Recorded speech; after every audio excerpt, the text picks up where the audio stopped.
Hello and welcome to First Move. I'm Julian Chasley in New York. Fierce fighting and intense street battles again in eastern Ukraine. The nation's forces continue to defend the key city of Severodonetsk from Russian attacks. Ukrainian officials are saying the situation there is changing, quote, every hour. While in the Black Sea, the Navy says Russian ships have withdrawn more than 100 kilometers after its missile and drone attacks. Sama Abdulaziz joins us now from Kyiv. Sama, good to have you with us. As we were hearing there, Ukrainian officials saying this is a moment-by-moment case. What's the latest and what are you hearing? Absolutely. Severodonetsk now is really the flashpoint of that battle, the larger goal, of course, that President Putin has of taking control of the Donbass region. Severodonetsk now at the heart of that matter. President Zelensky saying that Ukrainian defenders are holding their ground, but he's conceding that this is an extremely difficult battle. Just last week, it looked like that city was on the verge of falling. Now Ukrainian forces appear to have been able to claw back territory, but Ukrainian officials saying that a simply incredible amount of resources, Russian resources, firepower, artillery, troops being used to bomb and contain Severodonetsk, and of course also the access road leading to that city as well. That means supply routes are tenuous at best, and that means that for the over 10,000 civilians that we understand are still trapped in that city, there seems to be for now no clear way out. And this is crucial again because of that larger goal. If you look at that map again, Severodonetsk right on the edge there of that push towards the west for Russian forces. It would be a major victory, a major gain if they're able to take it, because that brings them one step closer to Kramatorsk, of course, the Ukrainian stronghold in that region of Luhansk. And I'm very quickly going to mention, Julia, here, the Black Sea, of course, because you mentioned that as well. Ukrainian forces saying they've been able to push back Russian warships by 100 kilometers, but already a counterattack in place by Russian forces. They say Russian positions, Russian cruise missile positions have been put into place in Russian-occupied territories and Kherson and Crimea, so there could be a pushback there as well. That's important, of course, because the ports, key among them, of course, the port of Odessa, are what supply grain, the breadbasket here of Ukraine, grain to the world. So this may ease, this push of the Black Sea, pushing back these Russian forces in the Black Sea may ease that pressure on these ports, but there's also diplomatic efforts here to unblock this very key and strategic area, which provides really the bread, the grain, the supplies that the world needs. Julia. Yes, a great point. Sama, great to have you with us. So thank you for that. Sama Abdulaziz there. Now, Russia has banned more American officials and media executives from entering the country in response, it says, to expanding sanctions by the United States. A judge in the United States has issued warrants to seize 2 private jets belonging to Russia's Roman Abramovich.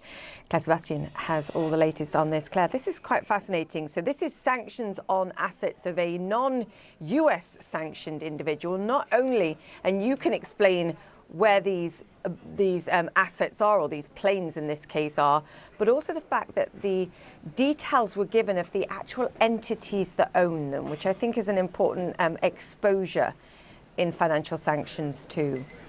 Yes, this is part of the sort of strategy of the United States, Julia. Transparency is critical to sort of provide a deterrent for Russian oligarchs and other officials from trying to hide their assets. What's happened here is that, as you say, Roman Abramovich is not personally on US sanctions list. He is on UK and EU sanctions list. But this is related to other US sanctions which prevent the export to Russia of planes and plane parts. This relates to 2 of his planes, a Gulfstream, which is apparently now in Russia, and a 787 Dreamliner, an enormous plane to be a private plane. It's said to be one of the most expensive private planes in the world, worth about $350 million.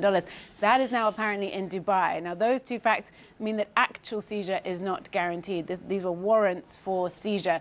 Obviously, seizure itself depends on cooperation with the country where those planes are actually located.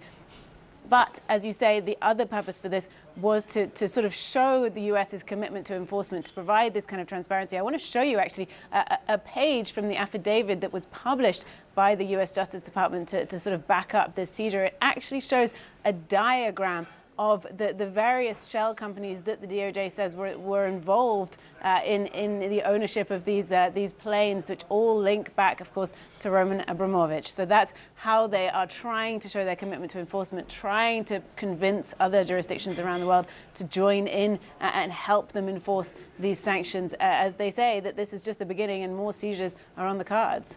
Yes, and officials all over the world now quickly Googling those entities to see what they can find as well, which, to your bigger point, is I think, part of the plan here. Even if they never actually get their hands on these planes, of course, but it does restrict where they can travel to too, particularly to US-friendly or those nations that have sanctioned Russian individuals as well. Not only that, of course, it is a tit for tat in this regard. We saw the Russians announce a whole host of names of Americans, including the likes of Janet Yellen, that are now no longer welcome in Russia. I'm not sure, at least for the foreseeable future, whether any of these individuals care about those restrictions, but they have extended to some individuals, including journalists living in Moscow. And I think in that case, perhaps, and in those cases, the pressure is very different. Yeah, so two different issues here. One, the Russian counter-sanctions, they've expanded their list. They already had 963 US individuals on their so-called stop list, preventing them from entry to Russia. They've now added another 61. Some very high-ranking officials, as you say, Janet Yellen, the US Treasury Secretary, Catherine Tai, the US Trade Representative, heads of companies, airlines, ratings agencies, all kinds of different officials, largely symbolic. It's simply to show that they can sort of return in kind the US sanctions, but not going to have a huge impact on these people's lives. Also happening this week, though, Maria Zakharova, the Russian Foreign Ministry spokeswoman, did summon US journalists in Moscow, not so much for any potential violations of the very restrictive Russian laws on any kind of reporting around what they call their special military operation in Ukraine. As you remember, though, they tightened those laws in March, criminalized various sort of what they call fake information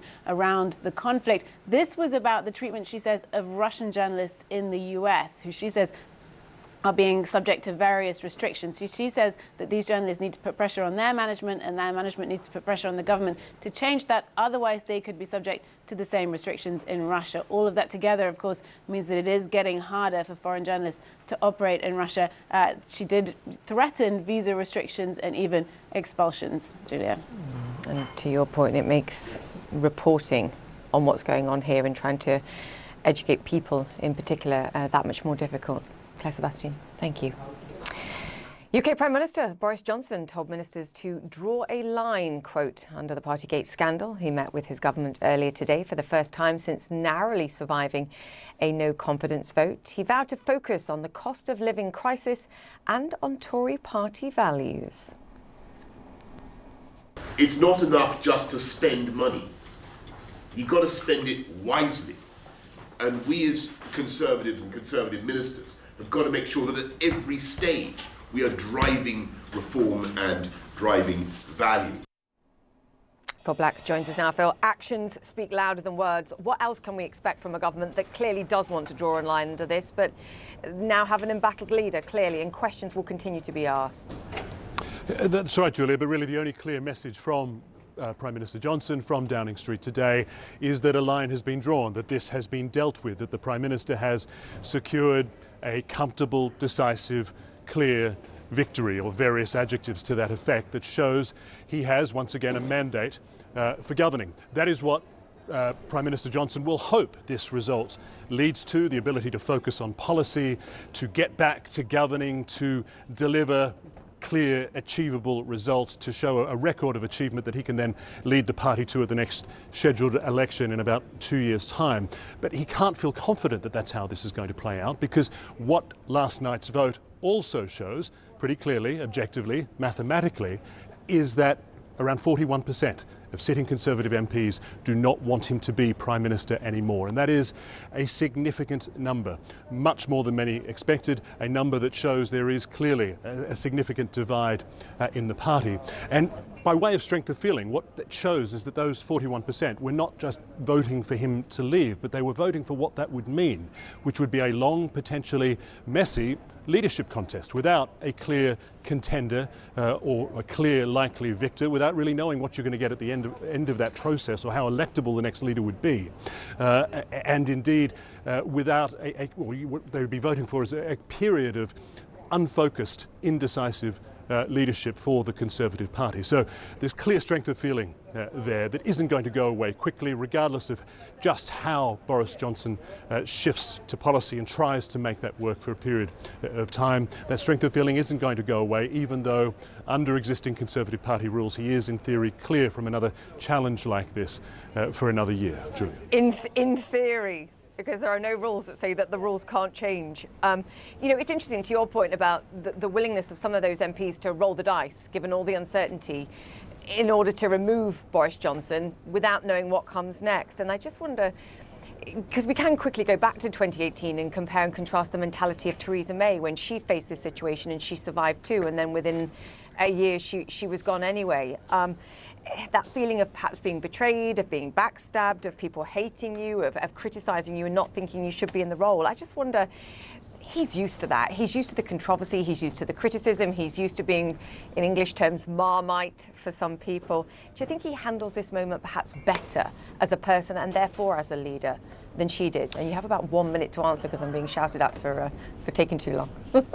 Well, he is, as you've kind of summed up there and touched on, often regarded as an unconventional politician, someone who can make mistakes, make controversial statements, things that would normally be really detrimental to an individual's political career, and yet somehow slip through the surrounding controversy and pop out on the other side, often stronger than he was before. So there is that. There is also the difference in circumstances if you're comparing him to Theresa May back in 2018 when she faced a no confidence vote. It was a policy issue, it was Brexit, it was very specific back then.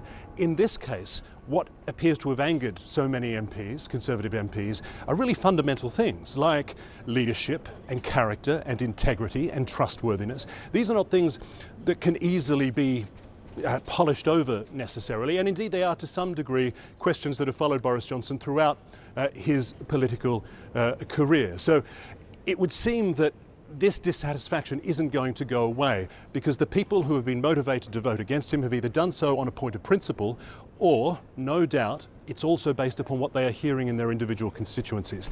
They voted against him, it is very likely, at least in some cases, because they did not believe he was the Prime Minister, he was the leader of the party that would ensure they win and hold on to their seats at the next election. Julia. Yeah, critical questions. Paul Black, thank you. Let me bring you up to speed now with some of the other stories making headlines around the world. Several Muslim countries are condemning controversial comments made by some officials from India's ruling party about the Prophet Muhammad. These countries have also summoned India's diplomatic representatives and demanded an apology. It's even led to India-made products being removed from stores in Kuwait.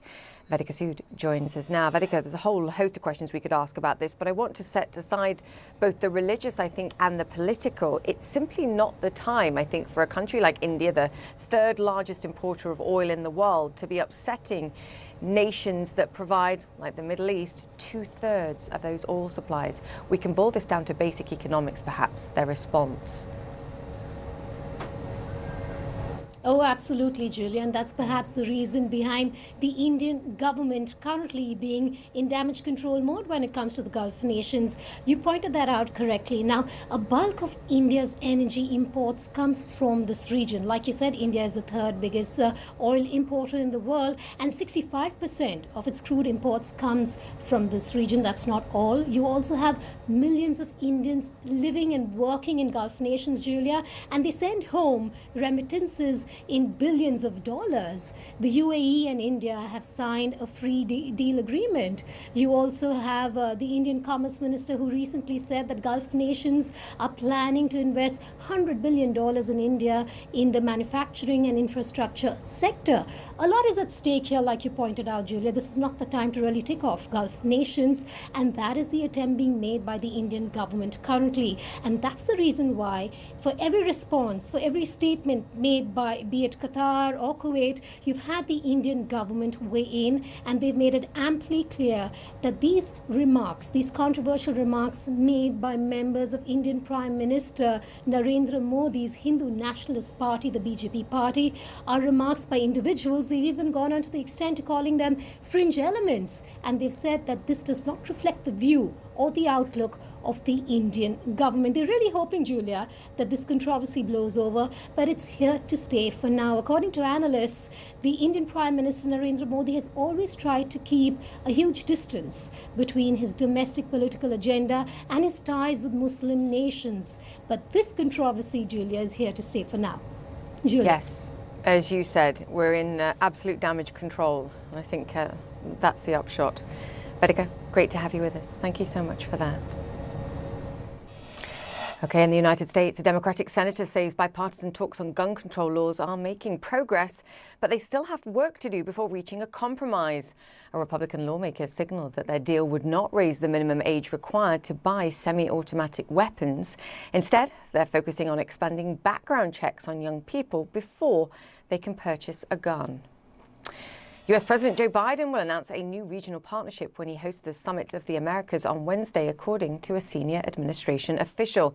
There will be a few noticeable absences, however. The White House confirms Cuba, Nicaragua and Venezuela were not invited, and Mexico's president says he will not attend because of those exclusions. Okay, we're going to take a quick break here on First Move. More to come.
Welcome back, and it's a sluggish market tone in the United States and across much of Europe. US stocks set for a pullback, as you can see, after a modest rally on Monday. It's the Nasdaq, once again, the tech-heavy Nasdaq underperforming.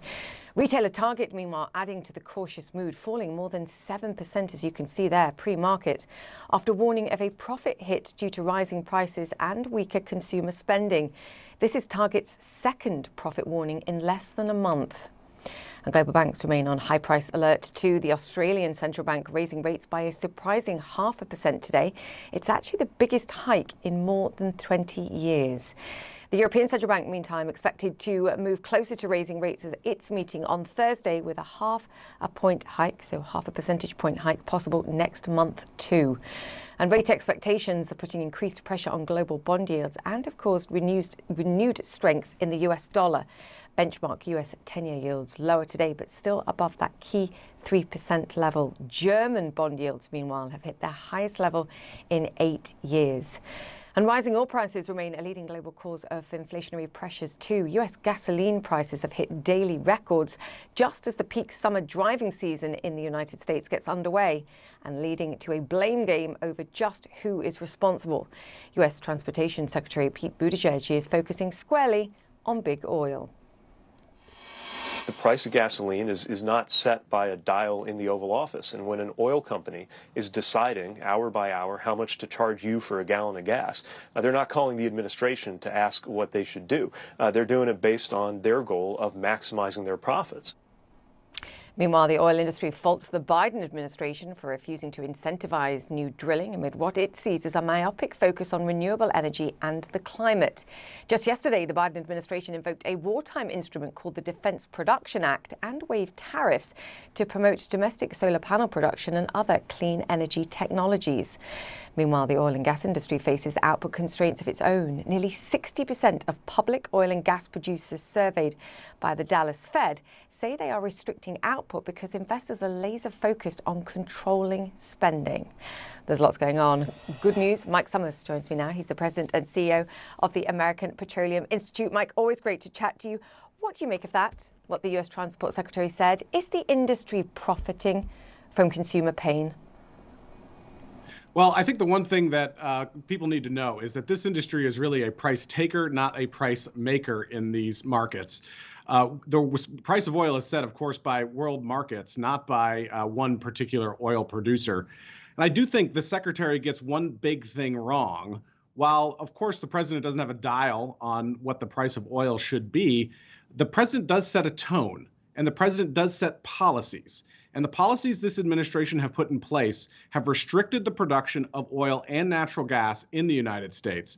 And the tone that they put forward at the beginning of this administration, where they advanced that this industry would be over by the year 2035, certainly set a tone for that kind of investment that this industry needs to grow and thrive in the United States and throughout the world. Yeah, we'll come back to policy because this is an important step and it's sort of loosely tied to it. The UK government just announced a 25% windfall tax on some of the big energy giants with an ability to offset the payments that they have to make if they invest in capital expenditures. BP, I know in particular, said it would review its investment plans as a result. And I believe the Biden administration is now considering something similar, this windfall tax with potential offsets. Mike, is the industry in favor of that? I can't think of a worse idea, actually. In fact, the United States actually tried a windfall profits tax in the 1970s. And what happened was oil production went down in the United States and prices went up on American consumers. This is a terrible idea and terrible economics to boot. In fact, every policy that we've seen over the course of the last many months from this administration and from others has been policies that are actually going to restrict production throughout the world.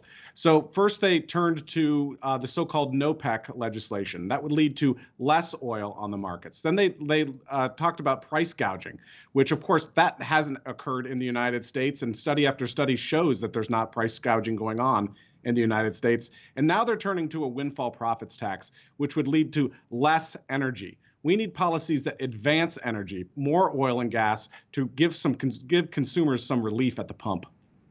I can see an inconsistency here, and you can tell me, has the oil industry been approached by the Biden administration and said, hey, we need you to increase refining capacity, we need you to, in the short term at least, pump up production? Because I can see a lack of consistency between the policies that promote renewable energies and say, look, the fossil fuel industry is going to be over by 2030, over by 2035, but then at the same time saying, look, we need you to pump money and investment in the short term. That doesn't work. It doesn't work for shareholders. It doesn't work for investors. Are they being approached like that by the Biden administration? And is that message being given to them that these things don't work? Well, we have an open line of communication with the administration, and we consistently tell them that their policies are going in the opposite direction that they should be going in terms of incentivizing more production here in the United States. But we have not been asked for meetings with the White House. In fact, we would welcome the opportunity to speak to the president about some of these policies that we think would work to advance long-term investment in oil and gas, which is to the benefit of American consumers and certainly American energy security. What we're seeing going on in Europe today is what happens when a continent decides to transition too quickly. And we want to make sure that the United States does not find itself in the exact same predicament that Europe finds itself in, where they were dependent on a hostile neighbor for their energy supply. Fortunately, the United States is here. The United States is going to be producing about 13 million barrels of oil every single day by 2023, and we're going to continue to invest in this industry. But it's not the time for us to be closing off this industry or talking about shutting down this industry when the world's going to need American producers to step up during this time of an energy crisis. Mike, how do you feel about Biden heading over to the Saudis and talking to the Saudis at this moment?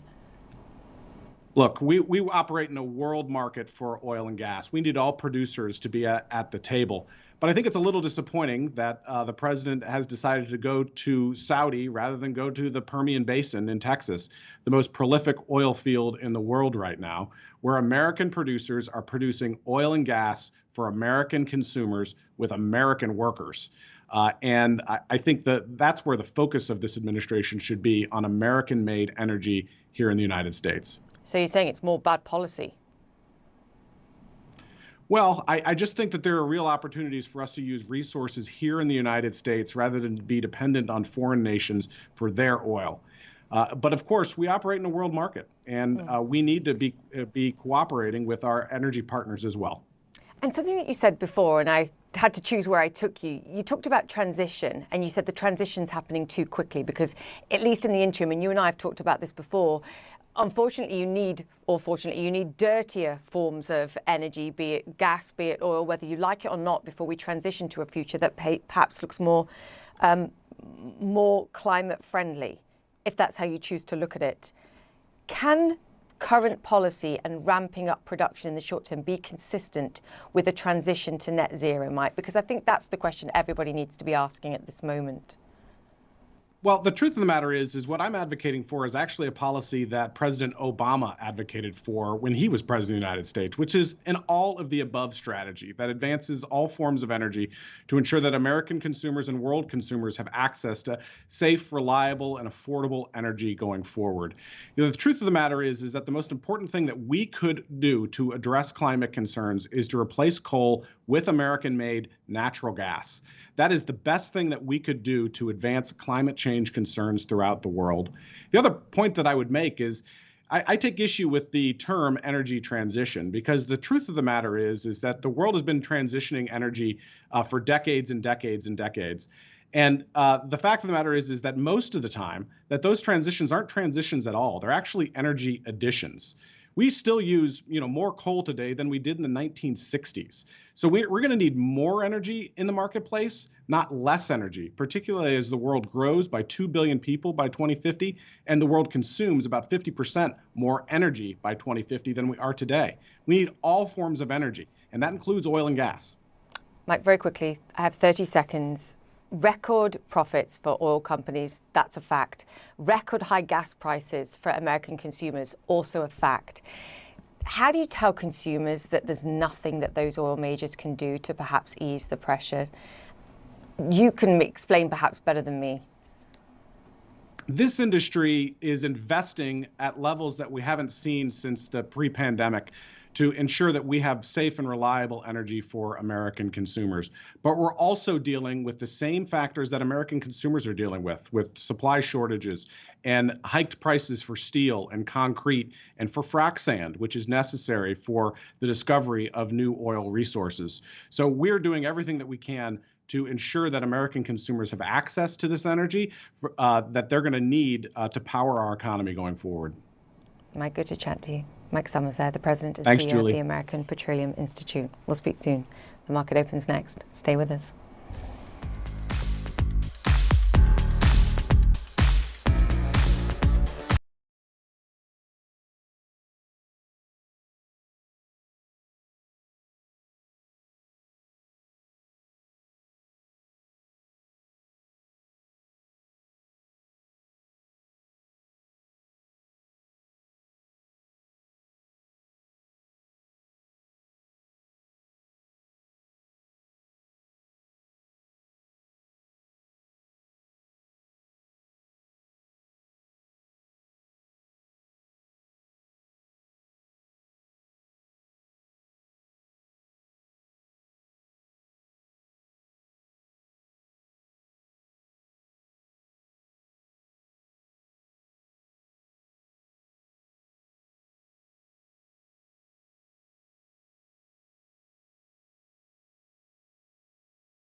Welcome back to First Move, and the opening bell has sounded on Wall Street this Tuesday. US stocks weaker as expected in early trade. A profit warning from retailer Target weighing on sentiment, a further sign that inflationary pressures continue to weigh on corporate results. Twitter shares also under pressure in early trade after a volatile Monday that saw shares fall some 1.5%. The shares under pressure as Elon Musk threatens to walk away from his commitment to buy the social media firm over the issue of fake bot accounts. Musk says Twitter is not leveling with him over the issue and is breaching their purchase agreement. Twitter insists it's doing all it can to work with Musk on the issue. I think the lack of reaction, quite frankly, to that is perhaps more telling than anything else.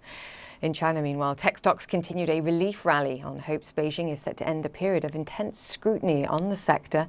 Ride-hailing giant Didi adding to a near 25% gain Monday here in New York. It's part of an effort, I think, to regalvanize growth after months of strict COVID lockdowns. However, just days after those restrictions were relaxed, parts of Shanghai are now faced with entering lockdown once more. Selena Wang is in Beijing for us. Selena, great to have you with us. Can you give us some context on numbers? Because the headlines on this seem frightening for those that have just got out of lockdown, perhaps going back into it. How many people, what kind of scale are we talking about? Yeah, Julia, a lot of residents are telling me that it just feels like this endless, unending cycle. Just days after Shanghai finally exited that brutal 2-month lockdown, you have multiple communities going back into lockdown because new COVID cases have been found. We're talking small numbers of daily new COVID cases here, a handful, I mean 3 or 4, but still the implications of that are entire communities back in 14 days of lockdown. For the rest of Shanghai, most of the city's 25 million people, though, they are able to freely move in and out of their communities, go back to work, take public transportation, re-enter shops, but still, nearly 2 million residents never got that freedom in the first place because they had recent COVID cases in their communities. Across China, anybody who tests positive, along with their close contacts, are sent to quarantine facilities, and the entire community, or in some cases the entire city, then goes back into lockdown. So people remain terrified of getting COVID because of the implications of what it means to test positive. Now, the tech rally you talked about, that does reflect the broader turn in sentiment for investors here who are pricing in that the worst of China's latest COVID lockdown is over. But still, zero COVID is not going anywhere. So there are a lot of risk factors to that rebound. You're going to have continual lockdowns and continual disruptions to supply chains, to manufacturing, to people's lives. Here in Beijing as well, just this week, the city has started to relax more restrictions, public venues reopening, more people taking public transport, returning to the office. And for the first time after a month-long ban, people can finally dine inside restaurants. But our lives here are still very much restricted by COVID testing and health tracking apps. In Beijing and Shanghai, we've got to get a COVID test once every 3 days in order to enter any public venues, and the lines are very long. I stood in line for more than an hour today to get my negative COVID test, and we've got to scan our health code multiple times a day to get into any of those public venues. Those health apps are able to track where we've been, to quickly contact trace and find us if we've been in close contact with anyone. And while the COVID cases in China have come down significantly, just reporting over 120 COVID cases nationwide, there are still clusters of outbreaks that are leading to severe consequences. For instance, a city in Inner Mongolia just going into lockdown because of a cluster of around 70 COVID cases. So a return to normalcy, not exactly, but about as normal as you can get in zero COVID China. Julia? About as normal as you can get. It's fascinating. I just wonder what it means for consumer spending, particularly for people who've lost wages through this period. If you're afraid of going back into lockdown, does it mean that you're still going to be very cautious, at least for the next few months? It's an interesting question. We'll come back to it. Selena Wang, great to have you with us. Thank you. Now, as China transitions out of lockdown, ports around the world are preparing for a potential surge in cargo. The Port of Los Angeles is one of the world's busiest seaports and handles 16% of America's cargo. Its biggest international partner last year was China. The port's executive director says imports fell nearly 7% in April, allowing it to prepare for an uptick in shipments. Gene Soroka is Executive Director of the Port of Los Angeles, and he joins us now. Gene, fantastic to have you with us. You have one of the best, I think, early indicators, both of the lockdowns that China went into, but also, we hope, the economic wake-up as well and what it will mean for trade. What's your sense? Because I've been surprised as I look at your numbers about the lack of impact of lockdown. That's right. And good morning, Julia. Good We've been morning. keeping up with this now into the 11th week of the lockdown in Shanghai and surrounding areas, and we've seen no precipitous drop in cargo volume. The folks in China, specifically the central government and the ports, have prioritized that cargo, including the trans-Pacific runs here to Los Angeles and Southern California. Cargo volume output has been very steady from central China, although there have been impacts on the ground at the subassembly, manufacturing, and land transport areas. Barge traffic along the Yangtze River is up, and neighboring port of Ningbo's cargo throughput is up 25% during this lockdown to help pick up some of the slack. Is that in both directions, Jean? I appreciate, obviously, you only look at what's going on in your port, but it's interesting, as you say, that the Chinese have done their best to protect what they're exporting and to get those flows and allow those flows to continue. Do you have a sense of whether that's happened in both directions? As you can imagine, with all of this cargo flowing, the lockdowns, and all the other variables in the supply chain equation, it's taking cargo a little bit longer to leave the port of Shanghai to go inland in China. Exports from the U.S., Europe, and other Asia countries. There are hundreds of ships outside the port of Shanghai in the East China Sea. A lot of that is inter-Asia trade, the largest trade in the world.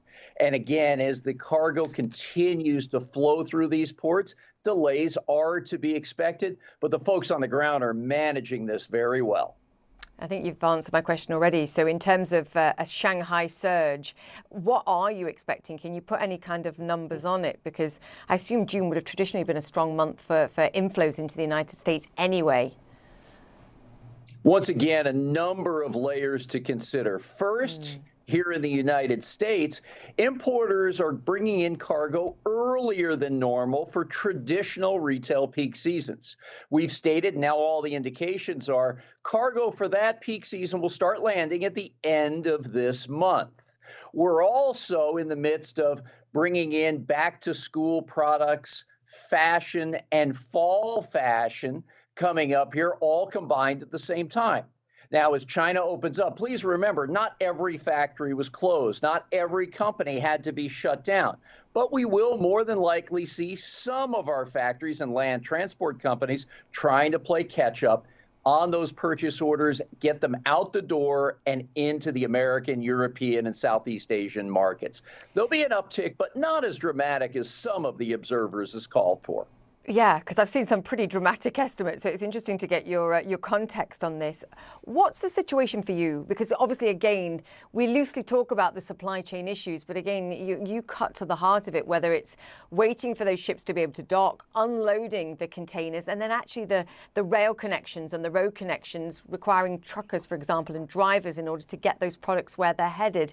What's the sort of lead lag time now that we're looking at, Jean? And can you give us a sense of the point upon which you're estimating at this stage, perhaps everything will get back to pre-pandemic levels? I appreciate that's a tough question. Yeah, that's still going to be some time, Julia, into probably the second half of 2023. Wow. But in the meantime, the here and now, we've made tremendous progress. Back in January, we had 109 container ships waiting to enter the ports of Long Beach and Los Angeles. That number is down below 30 overnight. The speed by which the cargo is being unloaded is now best in class once again. We're also seeing the flow of cargo improving on our docks, going out into the domestic economy here in the United States, with those wait times of containers starting to come down in noticeable levels. We had our best first quarter on record, second best April ever, and when we announce our May numbers this Friday, they will be sensational. Still, there's much more work to do. We've got to make better use of our truck gates, the amount of time that it takes for truckers to come in, get their cargo, and move out. Second, we've seen a six-fold increase in the amount of rail cargo coming in via our container ships. We've got to catch up on that, and both Western railroads, the Union Pacific and Burlington Northern Santa Fe, are working all out to bring that number of containers down and get them into the interior of the country. Yeah, I mean, I know your people are working incredibly hard and have been now for a long while. How tough is it to hire? I know you're in negotiations with the unions now, who are clearly saying, hey, you know, we want more money. That's something that we're seeing all over the world, not just in the United States. But how much of a challenge is hiring at this moment, and the demands that you're getting in terms of the pay required to get people in the door? Oh, we're not immune to the travails in the employment sector. 11.4 million jobs open in the United States, similar here in the supply chain. Our dock workers of the International Longshore and Warehouse Union, everyone who wants work has it, and I could argue we need more folks on that job. They are in the midst of collective bargaining between the Employers Association and the union. That's ongoing. We need to attract, recruit, and retain better as an industry in the areas of port truck driving and warehousing. These are the locations where we've really got to step up and make sure that we can bring people into these jobs to handle the flow of cargo on a regular basis. Many folks left for different parts of transportation, different sectors altogether. We've got to bring folks into these two areas. We boast more than 2 billion square feet, 200 million square meters of warehousing from the shores of the Pacific out to the desert region of Southern California. It's the largest in the world and deserves strong emphasis from a talent development standpoint. Absolutely. Sounds like good news for workers if you have to pay them more to incentivize them. Jean, the challenges continue. Thank you for the work you and your team are doing. Great to chat to you. Jean Soroka there, Executive Director of the Port of Los Angeles. Okay, now here's an example of a supply chain crunch, whichever way you slice it. In Australia, KFC is warning consumers it will have to add cabbage to some of its products because of a lettuce shortage. The fast food giant's blaming recent floods, with lettuce prices up 300% in recent months. But the company says if you don't like cabbage, you can opt out. Yeah. After the break, the controversial Saudi-backed golf tour kicks off this week in London. Find out which pro golfers are teeing up and why the PGA is not so happy. Stay with us next.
Welcome back. Power plays in the world of golf. American golfer Dustin Johnson says he's resigning from the PGA in order to play for Saudi-backed Live Golf Series.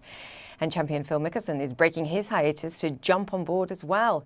Mickelson previously criticised Saudi Arabia for its human rights record, but said he'd look past the abuses if their tour gave him leverage over the PGA. World Sports' Alex Thomas joins me now. Oh, Alex, there is everything in this story. Money, politics, plenty of controversy, which we can talk about too.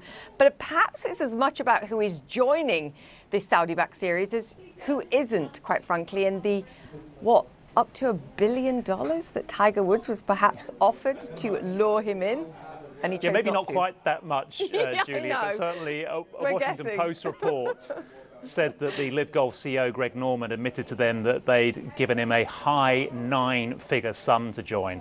And if that's true, then it's fair to assume that Dustin Johnson and Phil Mickelson, the biggest stars to sign up so far, are getting more for signing up for a year of Live Golf, or even just this tournament alone that starts on Thursday, than they have done in their entire careers, or indeed that Tiger Woods has earned in his entire career on the PGA Tour. So that shows that it's not just about more money, it's about jaw-droppingly large sums of money, all backed by Saudi Arabia, their public investment fund, of course, and all the controversy that goes with that. Let's have a listen to Dustin Johnson. He's definitely the most high-profile name to join so far, just because of his age, really. He's 37, still at his peak for a golfer, and world number one as recently as last year. This is what he said at the Centurion Club just outside London earlier today.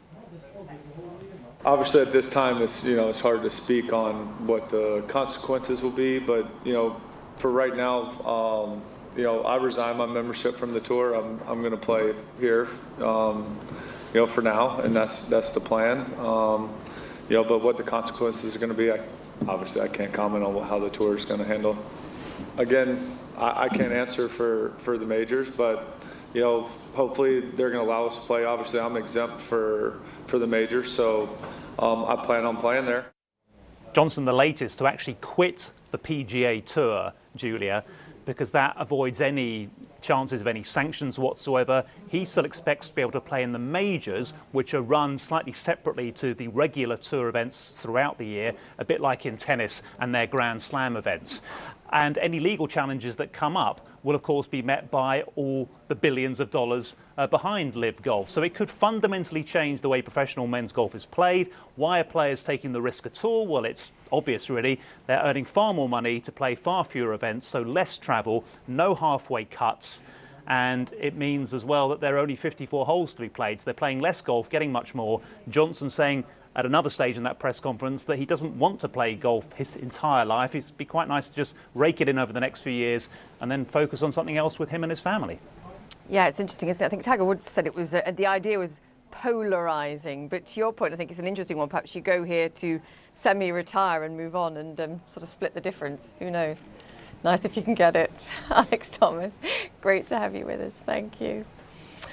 All right, up next, the same money for fewer hours. Thousands of workers try out a 4-day work week at full pay. That's next.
Welcome back to First Move. And just breaking, the World Bank has announced that it's lowering its global economic growth forecast once again, due in part to China's COVID lockdowns and the war in Ukraine. The World Bank are now seeing growth of 2.9% this year, much lower than the 4.1% rate it projected back in January. The World Bank says recessions in many countries will be hard to avoid and said the world faces a, quote, protracted period of feeble growth and elevated inflation. In other words, stagflation. Now, there are a few things better than a 4-day weekend, as the Brits, of course, just enjoyed, but a 4-day work week might be one of them. Thousands of workers have begun the world's biggest trial in cutting working hours without cutting pay. Rahel Solomon joins me now. So this is effectively a 20% pay increase then if you're only working 4 days a week. Where do I sign? Rahel? Tell us. Well, Julia, it might be a while before you and I get that option. But like never. Exactly. But for 3,300 people in the UK, yes, they are embarking on this largest trial we have seen as of yet for this 4-day work week. Here's how it's going to work. It's for 6 months. It's 70 companies across the UK and really across industries, companies in retail, in healthcare, in financial services, in banks. So again, 6 months. But here's the deal, Julia. It's 100% of your pay, but for 80% of the work week, but 100% of the productivity. So the question is, can workers work smarter as opposed to harder? And presumably, if we saw this option, folks would be cheering like these folks on your screen right here on the left. So there have been studies before in places like New Zealand where they have looked at the efficacy of a 4-day work week. And the producers of the study say that they saw increased productivity in New Zealand. They saw increased well-being. Also, recruitment. Couldn't that be good for some of the American companies who are struggling to find workers? And look, critics say, however, that if you pull back hours, for example, to 35 from 40, Julia, it becomes a lot harder to move it back up to 37, even if it is still a net decrease. So that's sort of one of the concerns among some companies that, look, if you go in that direction, it's going to be really hard to go any bit closer to 40. But the results are clear that it increases productivity in some studies. And I think there would be a lot of support among employees for this type of idea. Sounds like a gimmick to me, I have to say it. Rahel, great to have you. Do you know what I'm thinking? I wish I'd taken up golf as a child. Golf? That's right. Yeah. You don't know what I'm talking about. My viewers do. Rahel Solomon, thank you for that. And finally, clear out those drawers of mystery cables because the European Union is officially adopting a common charger, the USB-C. Apple is required to adapt its products by late 2024. It's reportedly already testing the port in iPhones. I'm very happy about this. Just yesterday, Apple unveiled iOS 16, which was also bringing in sweeping changes to devices. Those of us who often send embarrassing typos can finally rest easy. The new operating system will let iMessages be edited or recalled all together. Yes, 1 or 2 of those in my life. That's it for the show. Connect the World with Becky Anderson is up next. I'll see you tomorrow.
favour of having confidence in Boris Johnson as leader was 211 votes, and the vote against was 148 votes.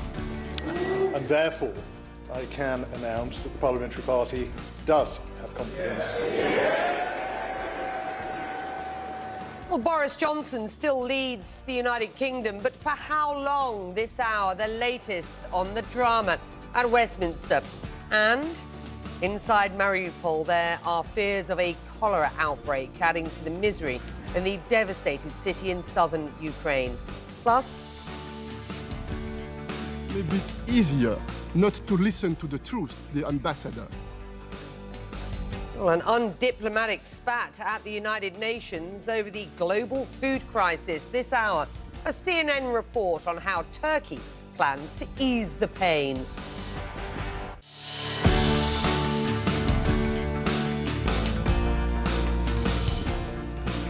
I'm Becky Anderson in London. Hello and welcome to Connect World. Well, he still calls 10 Downing Street home, but Britain's Boris Johnson is a Prime Minister in survival mode. He squeaked through Monday's confidence vote. 41% of UK lawmakers from his own party, the Conservatives, had tried to oust him. An astonishing outcome for his detractors, especially when you consider that just over 2 years ago, Mr. Johnson claimed a landslide general election victory. So, is this a leadership departure delayed, not prevented? After all, this is a bigger Tory rebellion than the ones faced by his predecessors, Margaret Thatcher, John Major and Theresa May. Well, a short time ago, the Prime Minister told a cabinet meeting to find ways to bring down Britain's high cost of living. Just hours after Mr. Johnson had tried to put a brave face on Monday night's vote. Have a listen. Of course, I understand that what we need to do now is come together as a government, as a party, and that is exactly what we can now do. And what this gives us is the opportunity to put behind us all the stuff that I know the media have quite properly wanted to focus on for a very long time, and to do our job, which is to focus on the stuff that I think the public actually want us to be talking about, which is what we are doing to help the people of this country and all the things we're doing to take this country forward. Well, we're live in Downing Street for you, where CNN's Phil Black is standing by for us. What this gives us is the opportunity to put behind us what the media have wanted to focus on, he said, and instead address the issues that the British public want addressed. Not even his own party members believe that he is able to do that. 41% of them voted against him in a vote of no confidence yesterday. And yet, you know, he remains as Prime Minister. So is this a leader who can get things done, as he says he wants to do for the British public? Well, that's his message today, Becky. That is the message of his supporters. That is what he told his cabinet when he met them here earlier today. The only message coming from Johnson, Downing Street and his supporters is that this is been dealt with, that a line has been drawn, that he now once again has a mandate to govern, to get on with the things that British people care about, in his words. That is no doubt what he hopes that he will be able to do, set about focusing on policy, making real achievements, building up a reputation for effectiveness, and then taking that through to the next general election. But the reality is, as you say, he cannot feel confident about being able to do that. He doesn't know that this is how that's going to play out, and that is because of that 41% or so figure, that number, significant number of people within the Parliamentary Conservative Party who have declared their very strong desire that he should no longer be the leader of the party or the Prime Minister of this country. It is a bigger figure than many expected, and it is a figure backed up by significant feeling, because what those people are also voting for was significant uncertainty, a long, messy leadership contest, not knowing what would come at the end of that. But so strong was the feeling in the desire to get rid of Boris Johnson that they were prepared to take that risk, either on a point of principle or either because they have lost hope and faith in Johnson's ability to ensure that they each win, hold on to their seats at the next election. Johnson's supporters would also say that many of those people who voted against him are people who never liked him, or people whose careers have suffered or not progressed under his leadership of the party. Becky. Phil Black is outside number 10, where the British Prime Minister Boris Johnson is still in residence, for the time being at least. Thank you. Well, the vote last night was a distinctly Conservative affair, but Labour MP Tamanjeet Deshi is weighing in. Before the vote, he tweeted, Conservatives need to develop some moral backbone and do the right thing, remove Boris Johnson and reintroduce standards and values back into the now degraded office of Prime Minister. Tory sleaze, he says, has no place in our government or in our democracy.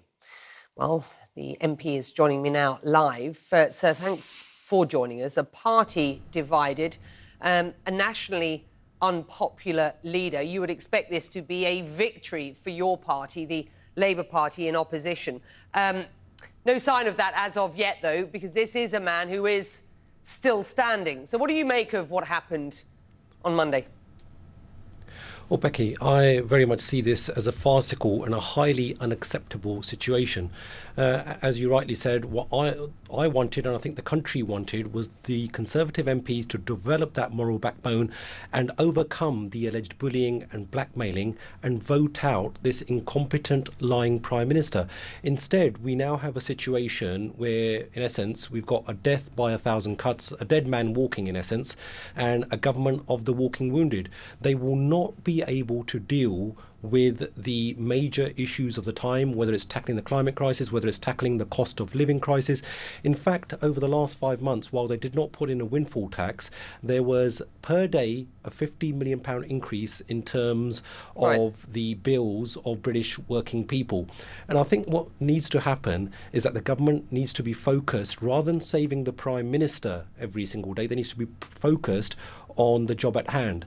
Well, he says he is. Becky, Let me stop you there. He says he is. He says at his cabinet meeting today, he said we need to focus on addressing the issues of the day, that being the extremely high cost of living at present. I want to take a listen to your party leader for a moment, Keir Starmer. This was his response to what happened last night.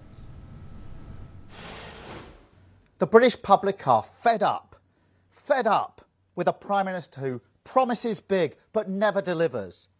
Fed up with a Prime Minister who's presided over a culture of lies and law-breaking at the heart of government.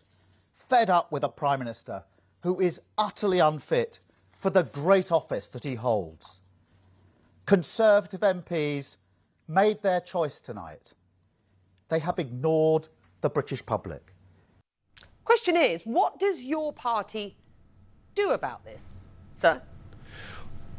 Yeah, well, look, Becky, what we have been calling for months now is for the Prime Minister to go, because not only do we have the issue of misleading Parliament, misleading the British public, and running roughshod over the ministerial code, we've also had issues regarding corruption in the handing out of crony COVID contracts to Tory donors. We had the whole Owen Paterson saga and how the Prime Minister tried to save Owen Paterson and his cronies from that. And that's what needed to happen. Unfortunately, although the vast majority of the British public, and according to opinion polls, the majority of the British public wanted the Prime Minister to resign, unfortunately, only just over 41% of Conservative MPs felt that way. Now, what that's meant is that the Prime Minister no longer holds the confidence of approximately 3/4 of his own backbenchers. Once we take out the paid ministerial roles of approximately 160... I understand that. Can I just press you on this next point, though, because I think we're going over what happened last night, which is understandable. I guess what I'd want to get from you is whether or not Mr. Johnson steps down, and at this point he's going nowhere. Britons are, it seems, simply not convinced that Labour, your party, are ready to lead.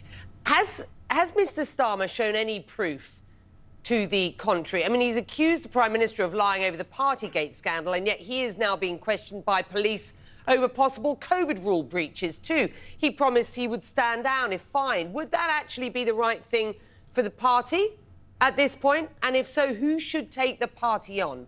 Because the Labour Party needs to act at this point, doesn't it? Well, Becky, I think Sir Keir Starmer, the leader of the Labour Party, has acted with a great deal of integrity and honesty. The incident to which you're referring, that has already been investigated once by the police, and they have concluded categorically that there was no rule breaking.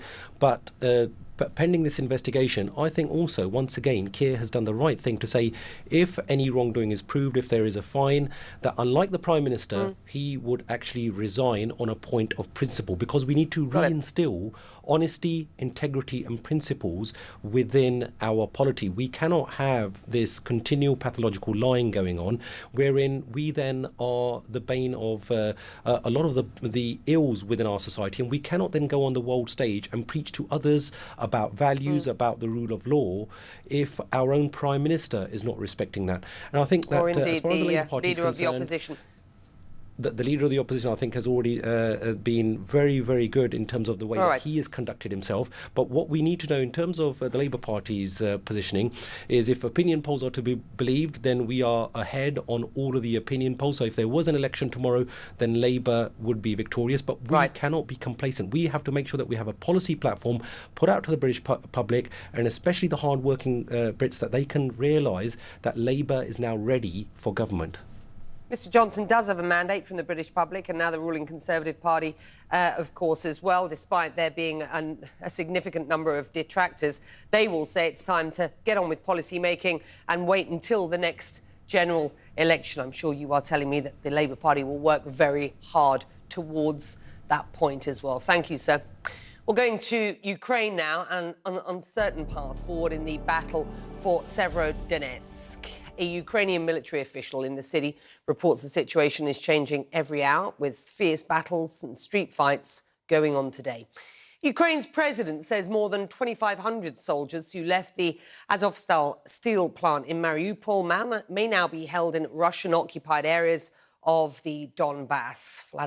Volodymyr Zelensky voicing uncertainty about what will happen to them, saying Russia's plans are constantly changing. Well, inside Mariupol, an advisor to the mayor there says Russia is quietly closing the city amid fears of a cholera outbreak. He says corpses are piled everywhere. Ben Wiedemann connecting us from Kramatorsk in the Donetsk region of eastern Ukraine. The battle rages in Severodonetsk. This battle seems to be somewhat stuck in the mud, as it were. We are hearing reports of fierce street fighting, and then, of course, the reports out of Mariupol. Where do you want to start today? Well, let's first talk about Severodonetsk, where the head of the military administration in that city says that the situation there is consistently difficult. He said that Russian forces are basically throwing everything they have into the battle, where there are intense street fights. And on top of that, making the situation ever more complicated, is that there are between 10 and 11,000 civilians stuck in the middle, hiding in basements and bomb shelters, and given the intensity of the fighting, they have no way of getting out at the moment. Now, as far as the situation in Mariupol, it's grave, even though the actual fighting there ended quite a long time ago, several weeks ago. But we see that the trauma from that 2-month siege that ended with an agreement between the Russians and the Ukrainians still goes on, as you will see in this report we're about to show you.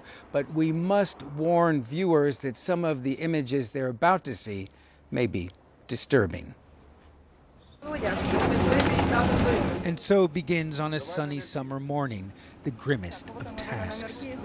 Workers at Kyiv's central morgue examine the contents of 160 dirty, putrid body bags containing the badly decomposed remains of soldiers killed during the 2-month siege of the port city of Mariupol, and in the city's sprawling Azovstal steel plant, where Ukrainian forces made their last stand.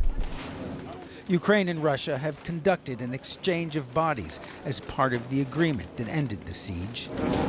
Forensic examiner Lilia Filipchuk has been on the job for 3 years. Since the war began, she's had little rest.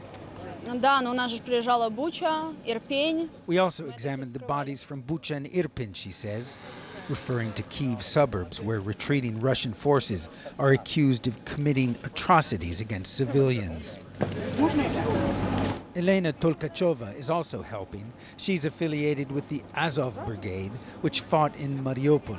The brigade is a nationalist militia that was integrated into Ukraine's armed forces. The morgue is already full of bodies from Kyiv, from Bucha, from Irpin, she says. So we have to put them in a refrigerator truck. Morgue workers search the ripped and ragged clothing for documents and tag and bag personal items. This is just the start of a long process. Some of these bodies have no identification, so their DNA will have to be sampled. And it may take a month, maybe more, to find out who they were. And only then will their loved ones know their fate. Finality for the living and the dead will have to wait. And indeed, that finality may not come for a while. We understand that out of the 160 body bags, only 8 of those bodies have been positively identified. Becky? Ben Wiedemann on the story for you. Thank you, Ben. Well, the UN's nuclear watchdog has declined to comment on accusations from Ukraine that the head of the organisation was, and I quote here, lying about being invited to visit an occupied nuclear plant. On Monday, International Atomic Energy Agency Chief Rafael Grossi tweeted, and I quote, "We're working to send an expert mission to the Zaporizhzhia nuclear power plant. Ukraine requested us. We will go there." But Ukraine's nuclear energy operator denies that there was any such invitation, and it has accused Grossi of legitimizing Russia's occupation of the plant and said a visit would only be possible once Ukraine regains control over it. Well, I will speak to the head of the IAEA, Rafael Grossi, next hour about that and about concerns over Iran's nuclear program. Well, accusations grow louder against Russia's other weapon in Ukraine, which is food. We'll take a look at efforts to unblock Ukrainian grain and get it to developing countries who desperately need it. And 2 businessman brothers have been arrested in Dubai. More on the charges levied against them and the international calls for their arrests.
brothers wanted by Interpol have been arrested in the UAE. Indian-born businessman Atul Gupta, seen here, and his brother Rajesh are accused of corruption in South Africa under former President Jacob Zuma. Now, both the Guptas and the former president deny any wrongdoing. CNN's Eleni Jokos has more details for us from Dubai. And just remind us who these two men are, what sort of power they wielded in the years-long scandal, Eleni, that has led us to this point.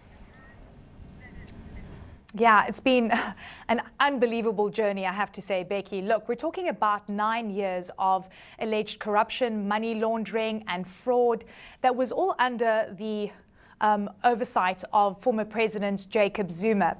Now, the Gupta brothers had a vast network of influence within the government that went right to the top. And it was very few sectors or departments within government that they didn't touch. They were getting tenders, whether it was healthcare or within state-owned enterprises or whether it was within power utilities or locomotives. And the influence was so incredible that you actually saw it was brazen. The corruption that was happening was in plain sight. The public protector at that time had put through an investigation that lasted over 4 years. Incredible witnesses that came to the fore over that time, Becky, that gave overwhelming evidence of their influence.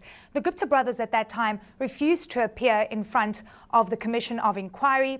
Jacob Zuma also at the time refused to appear in front of the Commission of Inquiry, but there were so many incidents. For example, when the respected finance minister at the time was replaced by an unknown person, the markets then crashed and then they had to backtrack on that decision. The Commission of Inquiry revealed that the Gupta brothers had enormous influence, that they were able to, make or break cabinet ministers' careers or put people in positions of power in order to get deals and contracts signed at that time.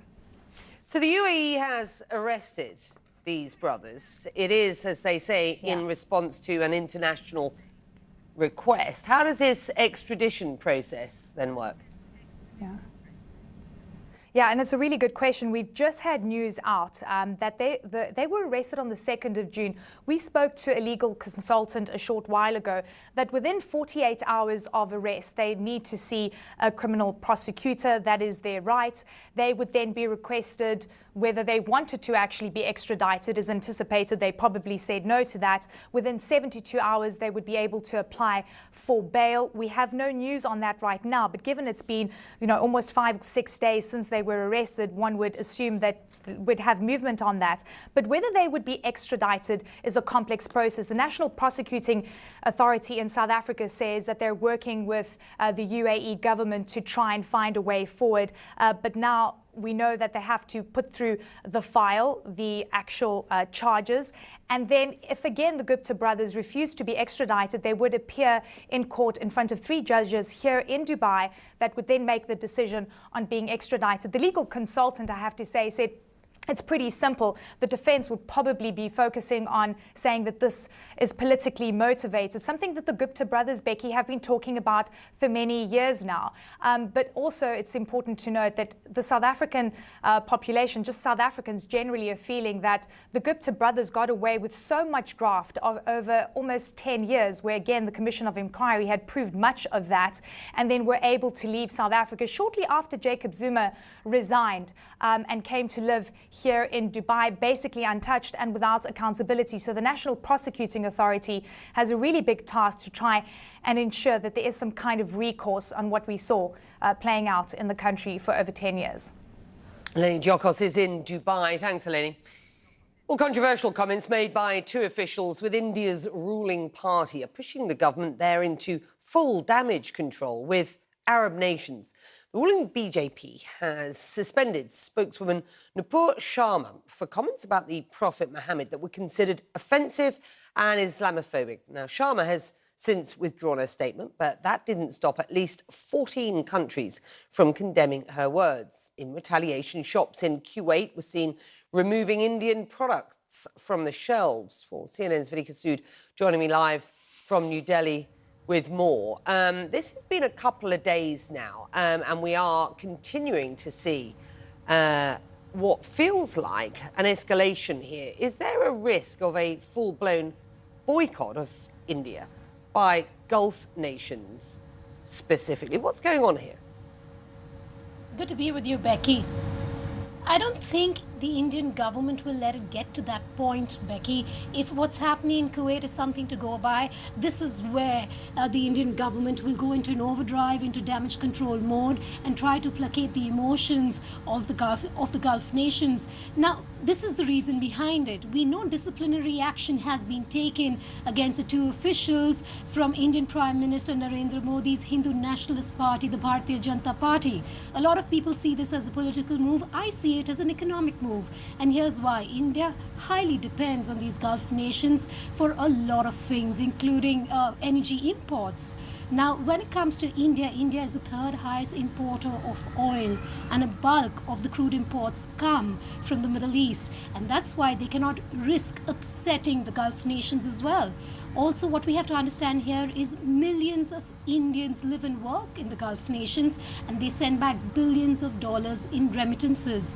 UAE, as you would know, Becky, and India have signed a free trade agreement. So at this point, India cannot risk upsetting these countries, and that's why they're on this overdrive to make sure that they reach out to these countries. They've been on this overdrive when it comes to India's foreign ministry to even respond to statements issued by these countries, and they've been very clear about keeping a huge distance from the Bharatiya Janata Party, from its members. They've gone on record to say that these statements that have been issued and that have been uttered by these members of the BJP are fringe elements. These are individuals and do not reflect the views of the Indian government.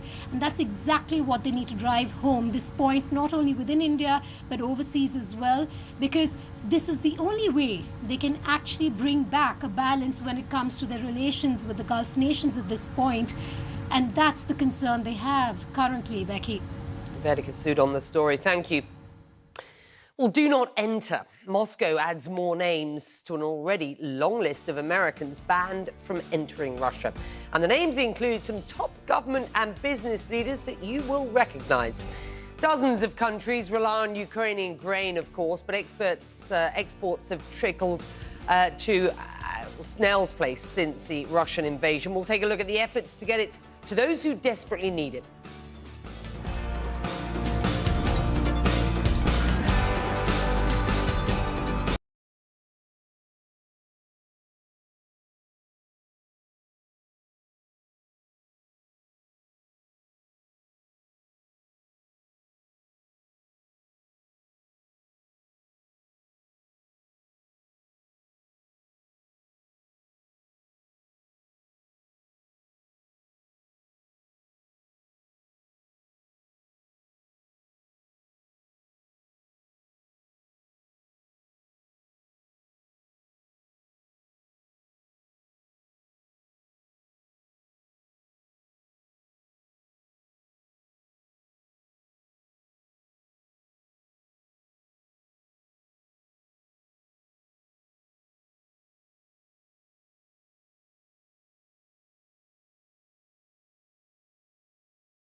Welcome back. I'm Becky Anderson in London. You're watching Connect the World.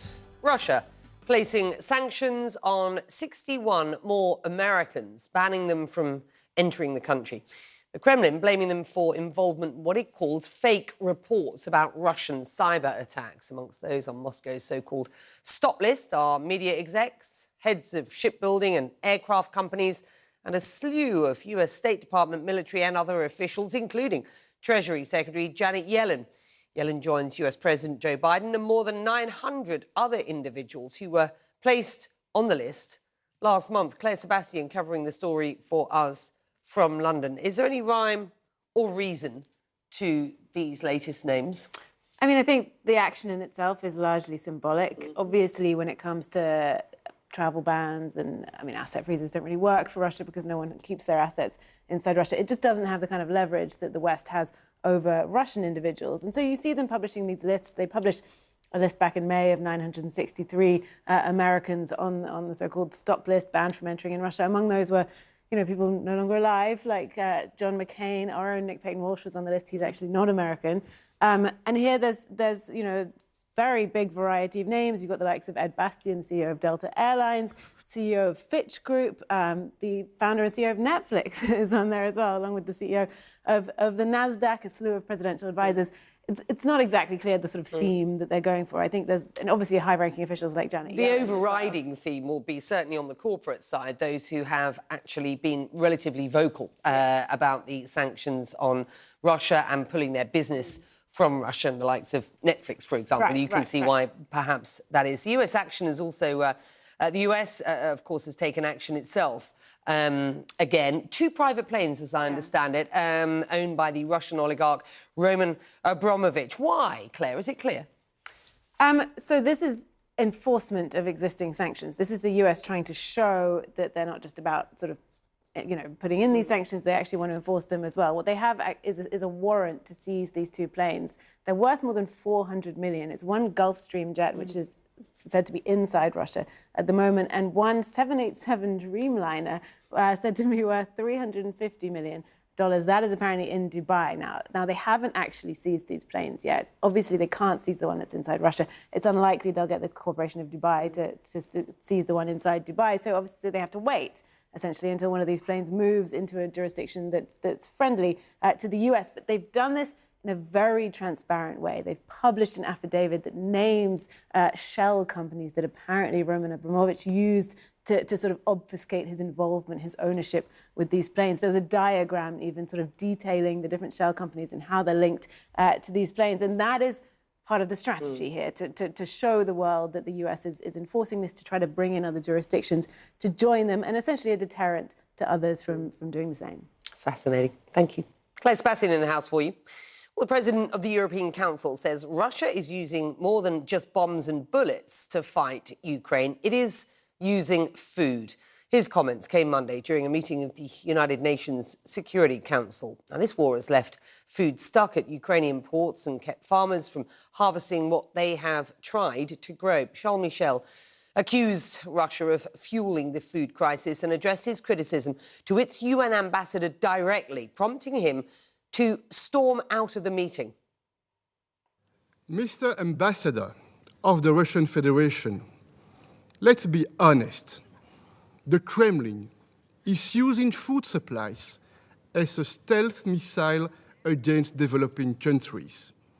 The dramatic consequences of Russia's war are spilling over across the globe, and this is driving up food prices, pushing people into poverty and destabilizing entire regions. Well, some world leaders are scrambling to try to end the food crisis. The UN Secretary-General trying to broker a deal, while the Russian Foreign Minister is due in Turkey on Wednesday to work on what he says is getting Ukraine's grain exports flowing again. Jumana Karadche has more for you now from Istanbul. From his Istanbul terrace, Yuruk Ishuk has watched part of Russia's invasion of Ukraine play out in Turkey's Bosphorus Strait. First it was the military buildup. Now the ship watcher and founder of the Bosphorus Observer has been documenting Russia's theft of Ukrainian grain. With the help of satellite images and Ukrainian activists, he tracked and filmed this Russian ship transiting the Bosphorus. The ship appeared in Maxar Technologies images obtained by CNN last month. It was smuggling stolen Ukrainian wheat. This is a bottleneck spot, and there aren't so many spots like this. This easy to monitor. We almost miss nothing coming out of Black Sea from here. Only in last 2-3 weeks, we witnessed at least 10 journeys of 10 different ships carried wheat from occupied Ukrainian ports into mostly to Syria. Because people are worried about the sanctions, etc., they are usually carrying first to Syria, and it's getting distributed to the other Middle Eastern customers from Syria so far. Turkey's straits are governed by the 1936 Montreux Convention. It's already restricted access to Russian naval vessels under that agreement, but when it comes to commercial traffic, it's limited in what it can do. But Russia is not only accused of theft. Ukraine, the US, and the EU have all accused it of holding the world to ransom, blockading Ukrainian ports and stopping the export of more than 20 million tons of Ukrainian grain that dozens of countries rely on. Russia blames Ukraine for the blockade and says it's Western sanctions that are causing a global food crisis. Turkey's trying to use its strategic location and its close ties with both its Black Sea neighbors, Russia and Ukraine, to try and broker a deal that would establish a sea corridor for Ukrainian grain exports. That potential grain corridor through the Turkish Straits will top the agenda when the Russian foreign minister meets his Turkish counterpart on Wednesday, a meeting Turkish officials are hoping will lay the groundwork for talks soon between Russia, Ukraine, Turkey, and the United Nations. Turkey can definitely provide service as an auditor to make sure that grain is being sent out from both Ukraine and Russia. Being one of the Black Sea powers, it has the capacity to provide security inside the Black Sea as well. So it can be a player that provides security, that provides observation, provides auditing that could be acceptable and considered legitimate by both Kiev and Moscow. But the Russians will have their own demands, likely unacceptable to Western powers. They've already indicated they want sanctions lifted. I expect the Russians to want a waiver on their grain sales as well, and they feel that they have the leverage right now. Turkey is going to be very important in being able to negotiate between Russia and the West to be able to get a sanctions waiver for the Russians for their grain sales as well. When few will trust what Russia promises, there's no easy path out of this. But Turkey's hoping it can at least begin the complex process of trying to end the blockade and avert a crisis the UN has warned will lead to famine and instability around the world. Jumana Karache, CNN, Istanbul.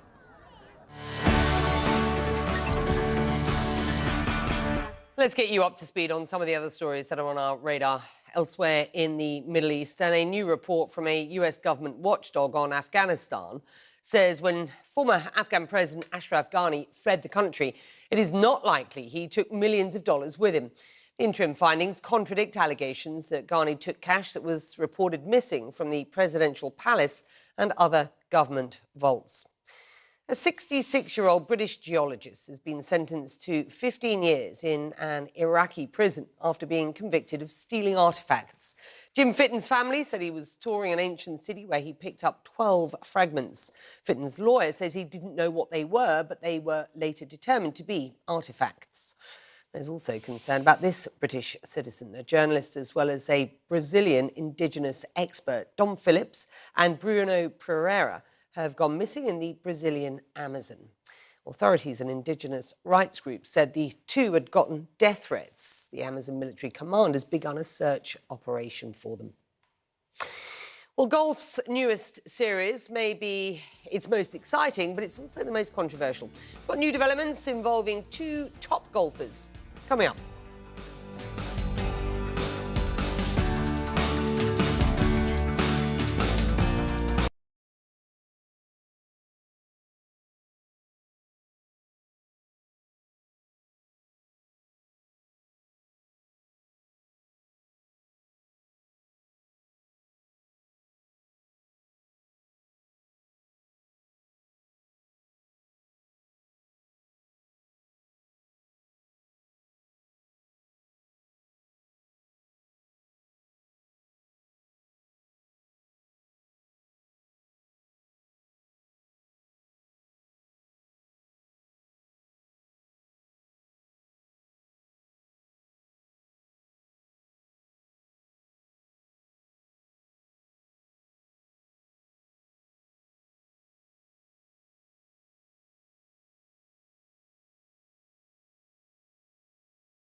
final event for the controversial Live Golf series starts on Thursday near London.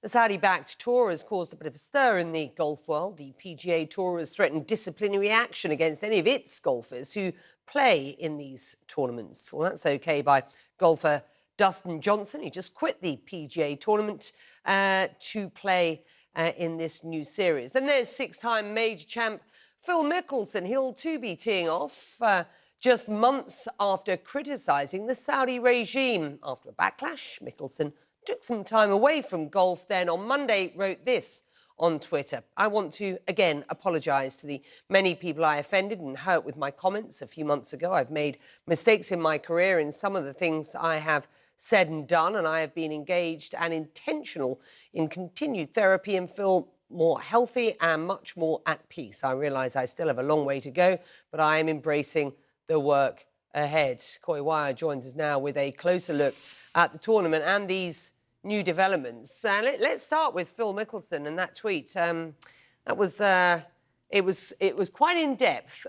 What's he trying to get at here? Well, he had a lot to walk back, right, Becky? I mean, he was very critical of his comments that came out some months ago about Saudi Arabia and their human rights track record over the years, and now here he was deciding to play in this new tournament. And he's not the only one. As you mentioned, Dustin Johnson resigning from the PGA Tour just this day, joining Kevin Na, another player that decided to leave the PGA Tour in pursuit of this lucrative new league. We're going to talk a lot about that in the upcoming World Sport. And we will also have Minjee Lee, the U.S. Women's Open champion, newly minted. She'll be joining the show. Super. Coy, thank you for that. Coy Wire's up next with World Sport. We'll be back top of the hour for you. Stay with us.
Breaking news just hours ago, former world #1 and two-time major champion Dustin Johnson has resigned from the PGA Tour, making the announcement just outside of London at the venue for the first ever Saudi-backed Live Golf Tour, which tees off on Thursday. Johnson follows fellow American Kevin Na in quitting the PGA Tour to pursue this highly lucrative new league. And Monday, Phil Mickelson committing to play in the inaugural Live Golf event as well. This will be the first time we've seen Mickelson since January. He lost several sponsors, took some time away after making disparaging comments about Saudi Arabia's human rights record and the new golf tour it's backing. Here's Dustin Johnson making the big announcement to leave the PGA Tour earlier Tuesday. Obviously, at this time, it's hard to speak on what the consequences will be. But for right now, I resign my membership from the tour. I'm going to play here, for now, and that's the plan. But what the consequences are going to be, I can't comment on how the tour is going to handle. Again, I can't answer for the majors, but hopefully they're going to allow us to play. Obviously, I'm exempt for the majors, so. I plan on playing there unless I hear otherwise. Now, earlier, our Amanda Davis and Alex Thomas discussed what type of further impact this new league may have on the PGA Tour, which has stated that there will be disciplinary action taken against any player who chooses to play in the new breakaway league. Have the DP World Tour, the former European Tour, the PGA Tour, are they right to be as worried as they seemingly are? They absolutely should be. Yeah. I mean, this is an absolute game changer, and that's the phrase that Greg Norman, the Live Golf CEO, used. Norman's claimed that it's a game changer more for the players actually ranked lower down, that he thinks the golfing money at the moment is focused too much on the top of the field, whereas this is offering riches beyond players' dreams, even when they've got no chance of necessarily winning the tournaments. So that's an interesting approach. Certainly with Johnson and Mickelson on board, if legal challenges are overcome, and if other players see that they're enjoying their lifestyle. Tellingly, Johnson said, I don't want to be playing golf for the rest of my life. We think if you've earned more than $70 million, surely you won't have to anyway. But I think he feels he can get maybe a few years, mega payday, and that's it. Just live in absolute luxury for the rest of his life for him and his family. And I think others could well come around to that way of thinking as well. Do you think, though, these threats will be carried out? I mean, the idea, there's one thing, players not being able to take part in the PGA Tour, the regular season events. The idea that these players can't take part in the Ryder Cup, that's something completely different, isn't it? Yeah, but I mean, if you resign the membership, then that's part of the rules that are already there. And this scenario was never envisioned. What will be interesting is next week's US Open, the second major of the men's season. It's at Brookline Country Club just outside Boston. The four majors, a bit like in tennis, are kind of organised differently to the regular tours. So it'll be interesting to see if they stick their necks out and try and back the PGA and DP World Tours and try and ban these players. There's no suggestion of that yet. And someone like Rory McIlroy said it would be wrong to punish these players who've gone to live golf too much. We will continue to follow this story. Alex Thomas will be there following the inaugural event. Now, more big news in the golf world this week. History made when Australian Minjee Lee won the 77th U.S. Women's Open in Southern Pines, North Carolina on Sunday. The 26-year-old won the largest payout in women's golf history, $1.8 million. So, not only was this a champagne shower victory, a celebration of Minjee's second major title of her career, it was also celebrating a step in the right direction for women's golf. Joining us now, I'm happy to say, the Minjee Lee. Minjee, congratulations, first of all, and thank you for joining us on World Sport. We see you celebrating so much joy, so much champagne. What was going through your mind when you realized that you were about to win it? I mean, just walking down that 18th hole, I think that was such a special moment for me, just looking at all the crowd and, just looking at the finish line. I think it was just a really special moment. And I was nervous as hell, but it was pretty cool. A long time coming. You learned golf at a young age, right? Yeah. Your mom was teaching a teaching pro at a driving range back in Australia. What has your family meant to you on this journey? I mean, they've been with me every step of the way, and I've only always got encouragement from them. So if I wanted to practice, I could go practice. If I didn't, then I didn't have to. So I think they've just always been a great support, and still am, and it's just been a really great journey so far. I love that your brother, also a pro golfer, he called you, he said if your trajectory in life is a straight line, he's more of a squiggly line. You're going to have some bragging rights over him around the holiday table. Now, you've gone from being a U.S. Girls Junior champion to now a two-time major champ. What message do you hope your journey sends to the next generation? I'm hopefully they can watch me on TV, and I can be a great role model for all the girls and boys all around the world to follow your dreams, and that you can do it. Like, anybody can do it. So as long as you stick to your plan and stick to what you love, then I think you're always going to be doing the right thing. The people around you say you're one of the hardest workers they've ever seen. This has not been an accident. Now, you've just won the largest prize purse in women's golf history. How significant was this for the women's game, Minjee? We're always only going in the right direction. I mean, just the prize purse money going up is only a small bit of that. So I think we're just aiming for higher and higher each time. And just for the USGA and the US Open to, step up and start that, I think it's just a big step in the right direction. And there's only other events that are going to follow. So I think it's just a great thing for women's game and the LPGA. While I have you, a pro golfer here with us, we had a big shakeup in the golf world this week. Big names like Dustin Johnson resigning from the PGA Tour to pursue this highly lucrative new LIV Golf Tour. How much of an impact do you think this new league could have in the world of golf? I don't really know too much about that. You know, obviously it's been a little bit controversial. I haven't really been following what has been going on, but you know, I guess it's just perspective on sort of where you are at in your life right now. Yeah, and I understand. As a former pro athlete, I know you're so locked into what you do. You don't care what goes on around the sports world. We are so thankful that you took the time to join us. It was wonderful seeing you celebrating your second major title there at the U.S. Women's Open Championship, holding that trophy. Incredible stuff. We'll be following your career. We wish you the best of luck in the next major soon to come. Thank you. All right, now moving to 15-year-old Kamila Valieva. When she took the ice to the Beijing Olympics in the midst of a doping scandal, it was described as one of the darkest days in Olympic history. Well, a landmark new ruling has been passed trying to prevent this sort of thing in the future. We've got that and more coming up.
Welcome back. Big news in the world of figure skating. The International Skating Union announcing Tuesday that it will gradually raise the minimum age for competitions from 15 to 17. The move, designed to prevent a repeat of the type of controversy that marred this year's Beijing Winter Olympics. Officials weren't able to take action against 15-year-old Russian Kamila Valieva, who failed a drug test ahead of the games because she was too young to take full responsibility. She tested positive for a banned heart medication, which could help endurance. Now, the decision will also affect speed skating, short track, and synchronized skating. The minimum age will gradually bump up starting next season, with it reaching 17 at the next Winter Olympics in Cortina. Now, to the ice of Stanley Cup playoff action. The Western Conference Finals are now over. The Colorado Avalanche moving on. Avalanche are heading to the Stanley Cup Final for the first time since 2001. Game 4 against the Oilers in Edmonton. The Avalanche were 6-0 on the road in these playoffs, but they did find themselves at a 2-goal deficit in this one, but fight their way back to force overtime. And that is where Arturi Lehkonen scores the game winner just over a minute in. A 6-5 win. It's the second series sweep of these playoffs for the Road Warriors. Colorado gets at least 8 days of rest now as they await the winner of the Eastern Conference Final between the New York Rangers and Tampa Bay Lightning. Just 5 years ago, they were the laughingstock of the league. Now they're headed to the final. Proud of our guys, and lots of these guys have been here longer than I have fighting for it, and so they're going to get a chance to play for it now, and I'm proud of them, and hopefully we go out and put our best foot forward and go win the thing. Our main thing is just trying to be resilient, making sure that every single night we bring that same game, regardless of sometimes it might not be pretty, but at the end of the day, we're just gonna try and get the job done. So I feel like for us tonight, it was just trying to get on them early in the third period and then try and turn the tides. But overall, I feel like the boys did a great job tonight. All right, that's all we have time for now. From all of us to all of you, thanks for playing. Now it's time for more of the one and only Becky Anderson. Thank you very much indeed, sir. Guy Wire in the house for you. I will be back with more Connect the World after this short break. Stay with us.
Live from CNN London, this is Connect the World with Becky Anderson. Welcome back. Wherever you are watching in the world, you are more than welcome. Fierce combat, street battles, conditions changing by the hour. Words used today to describe the fight for Severodonetsk. We've been tracking the status of that key Ukrainian city now for days. Capturing it and its sister city of Lysychansk would give Russia total control over what is known as the Luhansk region of the Donbass. Check out the map on the left-hand side of your screen. Since the weekend, Ukraine has reported gains, then setbacks, and now uncertainty over what will happen next. Well, Russia also increasing the intensity of its attacks in the Donetsk region, firing missiles at Sloviansk and at other targets. In Mariupol in the south, an advisor to the mayor says Russia is quietly closing the port city amid fears of a cholera outbreak. He says corpses are piled everywhere. A lot to get through. Salma Abdulaziz connecting us from the Ukrainian capital, Kyiv, where you've been assessing what is going on the ground for us. Just get us up to speed on the very latest, if you will.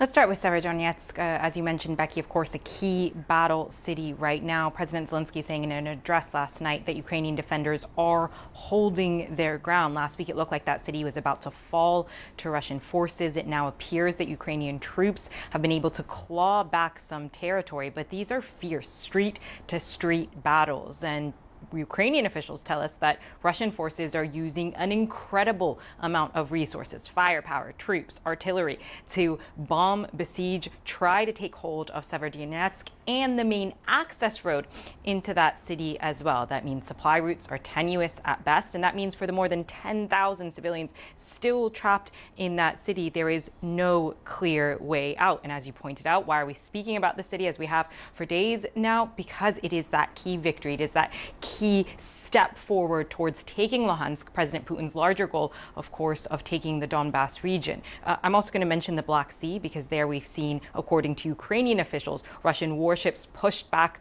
by 100 kilometers. That's a tenuous victory at best again, because according to Ukrainian officials, cruise missile systems have already been set up in Russian-occupied territories and Kherson and in Crimea to try to push back again, to try to regain what has been lost. This is important, of course, because it is the ports, the southern ports, particularly the port of Odessa, that open up, that supply grain to the rest of the world, and Ukraine being the breadbasket, of course, for many countries across Africa, in the Middle East. It has domino effect here. Becky? Yeah, we're going to do more on that in the hour to come. Ukraine's president said in an interview with the FT that he, and I quote him here, simply cannot see the preconditions for ending this war, and he reserved harsh criticism for the French President Emmanuel Macron over recent related comments. Just explain what this is about. Absolutely. So let's start with what President Emmanuel Macron said last week to French media, saying, and I paraphrase here, that he would like to see an exit ramp to this conflict for President Putin, for Russia, and that the Western world, the allies of Ukraine, should not try to humiliate Russia. Again, I am paraphrasing here, but President Zelensky condemned those comments quite quickly, quite immediately. Take a listen to what he said in that interview. And I'm sorry, those are air raid sirens behind me there, Becky, if you hear them. They are a regular occurrence here, but let's go ahead and listen to what President Zelensky said. Russia has constantly derailed the ceasefire regime. Russia has derailed the exchange of prisoners. So what kind of humiliation are we talking about? I do not even believe that they are humiliating Ukraine. That would be a weak position. No one is humiliating us. They are killing us. So in response, we are not going to humiliate anyone.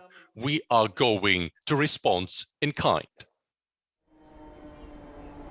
Now, President Zelensky is sounding very strong there, very strong comments, but this is the concern, right? This is essentially turning into a war of attrition. We are talking about street-to-street fighting, a kinetic stalemate, if you will, in the east of the country. And again, I'm sorry, there are those air raid sirens behind me, but this is the conflict. It continues to grind on. And as currently there is no diplomatic effort that seems to be reaching any sort of success or bringing anyone to the table, President Zelensky takes these matters very seriously, of course, because it is whether or not you can bring President Putin to the table and what concessions that can be made, or whether this conflict continues to grind on. And if it does, President Zelensky and Ukraine are going to depend on the West to continue to focus and to continue to support and provide the assistance that they need in this battle. Becky? Yeah.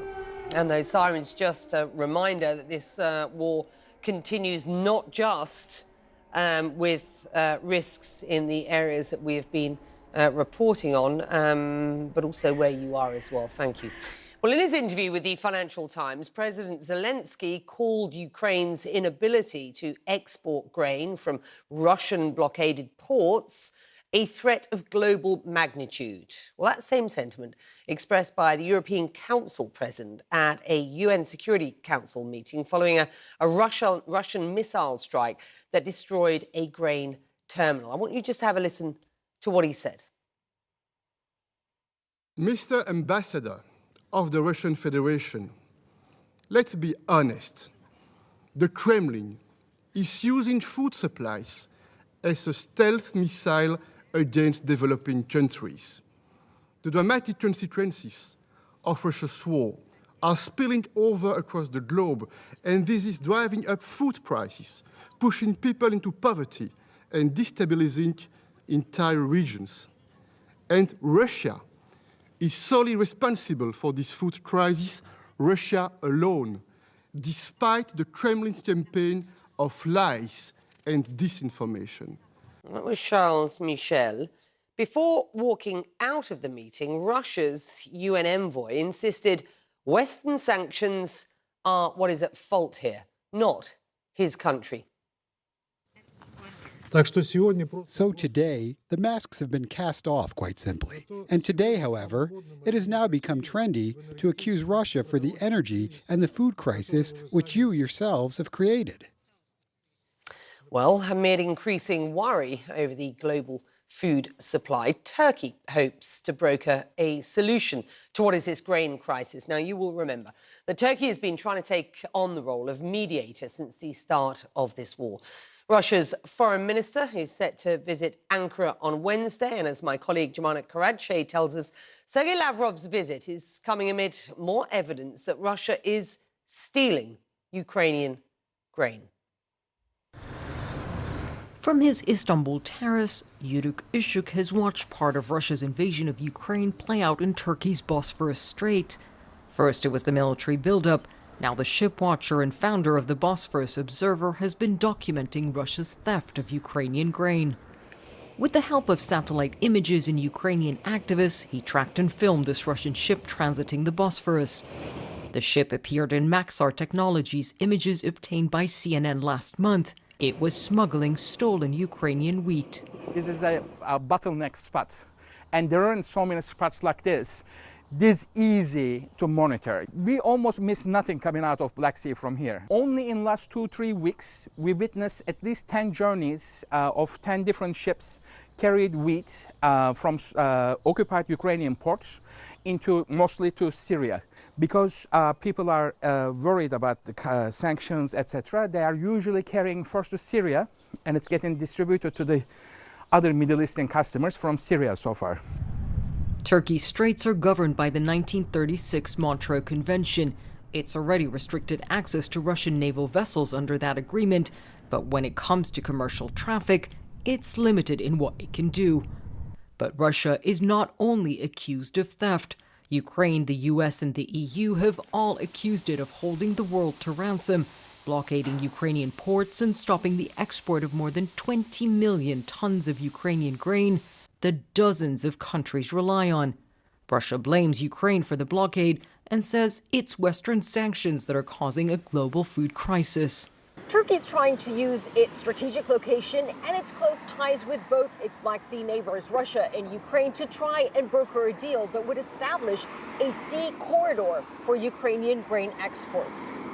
That potential grain corridor through the Turkish Straits will top the agenda when the Russian foreign minister meets his Turkish counterpart on Wednesday, a meeting Turkish officials are hoping will lay the groundwork for talks soon between Russia, Ukraine, Turkey, and the United Nations.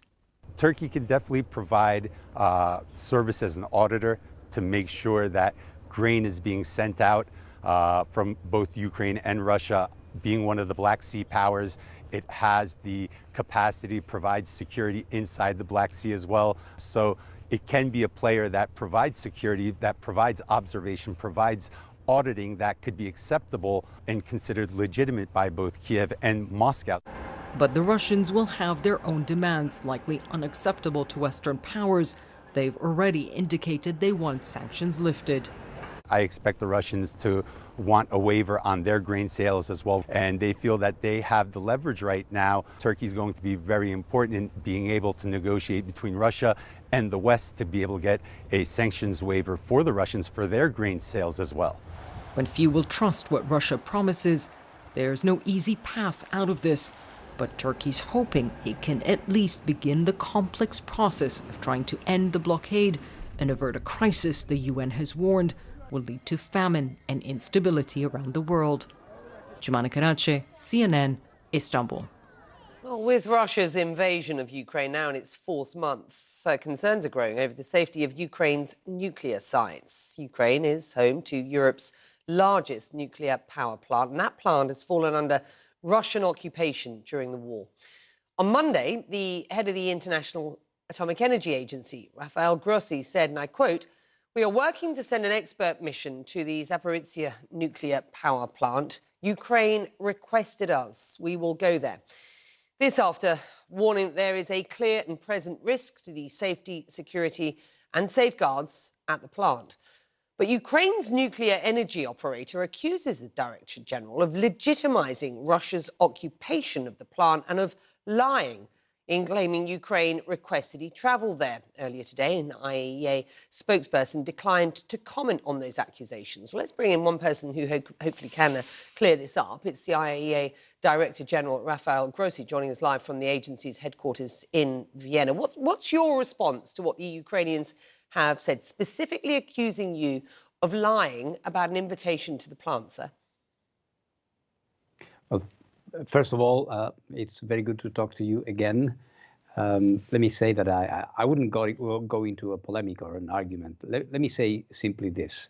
The Ukrainian government has effectively invited and indeed appealed to me and to the Secretary General of the United Nations to deploy efforts to liberate the nuclear power plant and the IAEA in particular, because of our mission, to elaborate the necessary modalities to perform the inspections and the safety activities that we have to perform.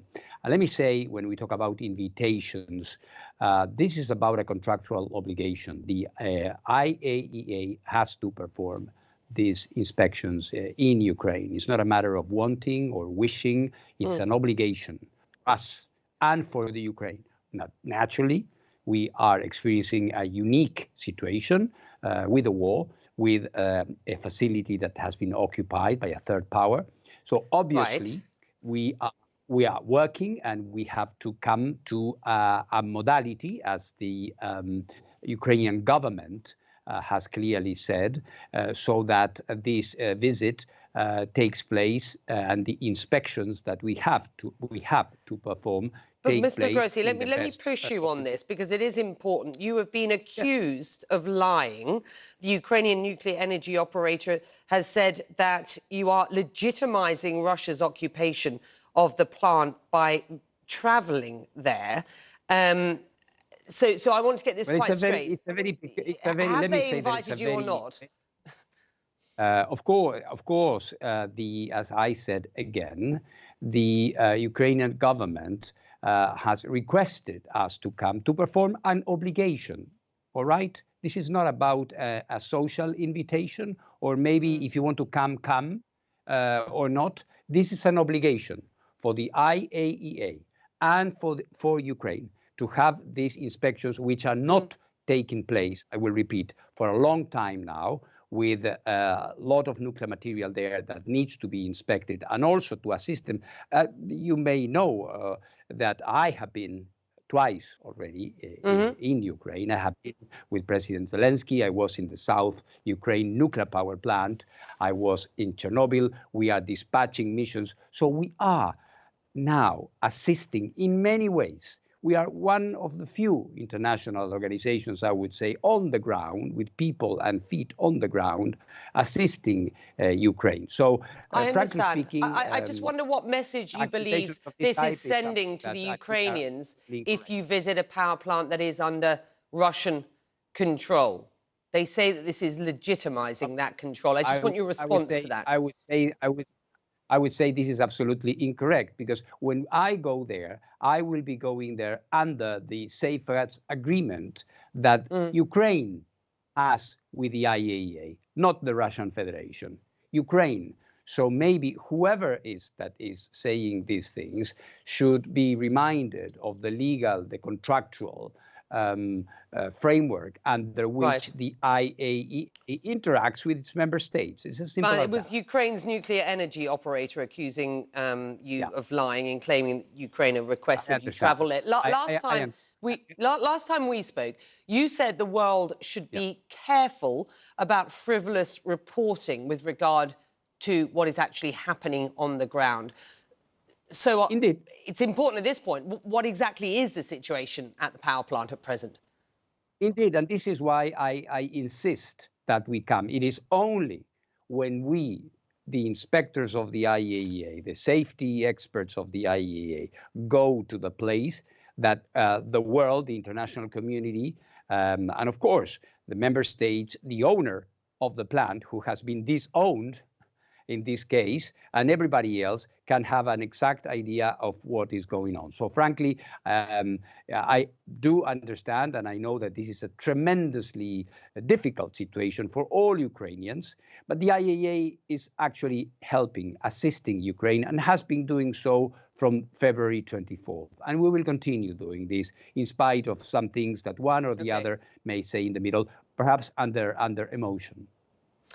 I want to turn to Iran now, because you have said that you cannot guarantee Iran's nuclear program is exclusively peaceful. IAEA member states have introduced a resolution that calls on Iran to cooperate with the probe, the IAEA's probe. Iran's foreign minister has said in response, and I quote here, those who push for an anti-Iran resolution at the IAEA will be responsible for all the consequences. What do you imagine those consequences might be? How concerned are you about this threat at this point? And how does the IAEA plan to break this impasse, sir?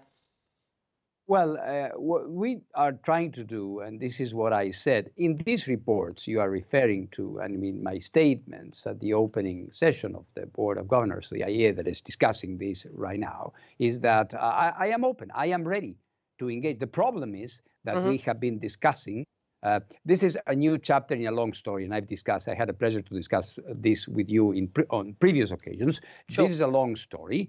With ups and downs. The last chapter, if you want, of the saga has been that I was in Tehran earlier in the year. We agreed on certain things that we would be doing for 3 months. We have been meeting without any results. Right. So I are you concerned that Iran could further limit cooperation at this point? But I hope not. I hope not. I don't see that in the interest of anybody, starting with Iran. That would certainly aggravate the present situation. So we hope that reason will prevail and that we will be, at long last, be able to sit down around the table and clarify these very important issues that are still outstanding and not clear about findings that we had in different places in Iran, where we found traces of nuclear activity, whereas these places had never been declared as places or sites where nuclear activities were taking place. So my questions have been extremely simple. If there was this material here, where it is? If there was equipment here, what has happened to it? They have to answer these questions, and these questions are not going to go away. Right, those questions still unanswered. Iran has said that you are not willing to condemn attacks on its nuclear facilities, and that has caused problems. Are you willing to condemn attacks on their nuclear sites? On many occasions, you know, I have been clear on condemning any act of violence against anybody. I'm a diplomat, you know, I'm a man of peace, and I condemn firmly any act of violence, wherever it happens and whomever may causing them. I think we should focus on what we should focus. We know exactly what the problems are on the table. Let's work on them. Let's clarify them. And once we do this, for sure, the whole situation will be clarified, and perhaps lines of cooperation and many other things that Iran is striving for will be easier to attain for them. You visited Israel last week, a country that is not a member of the Nuclear Non-Proliferation Treaty. This will have rankled Tehran. What was the purpose of that visit, sir? Well, first of all, Israel is a member state of the IAEA, and it's part of my job to talk to all member states. It is normal that I talk to presidents, heads of state and government. I was invited by Prime Minister Bennett, and we had a conversation. So this is part of normal business. Of course, and to a certain extent, you can relate that to the previous part of our conversation about Ukraine, when I am talking to Ukraine and Russia as well. Right. So this is my job. What was discussed with regard to Iran? What can you share? on what they had to say, perhaps it's a question for you to put to Israel, but I think the position of Israel is very clear. What I was clear about was my message in the sense that we can do this job, that the work of the inspectors must proceed. We, the IAEA, through diplomatic means, can provide clarity and dispel doubts that there might be development of nuclear weapons in the region. You're concerned that otherwise the Israelis will do the job. Is that what you're saying? Sorry? You're concerned that otherwise the Israelis will do the job, preventing Iran from further developing its nuclear program.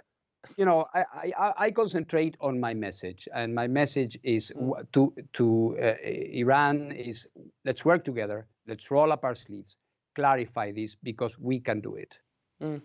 Finally, yesterday you mentioned that North Korea could be preparing for a nuclear test. There have been no inspectors in that country since 2009, as I understand it.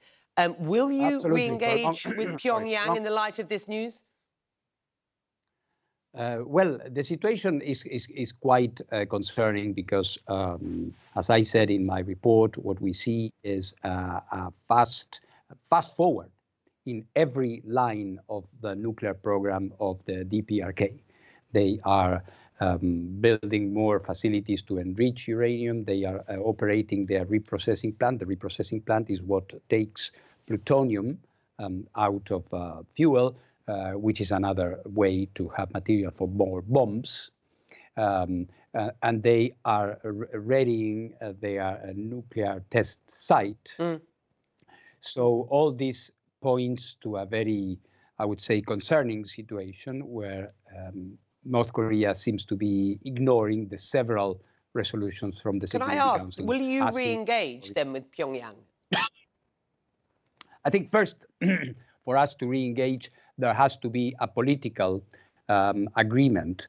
There have been different platforms to try this. You remember during the presidency of President Trump, the bilateral was tried. Before that, there had been a six-party talk system with other countries.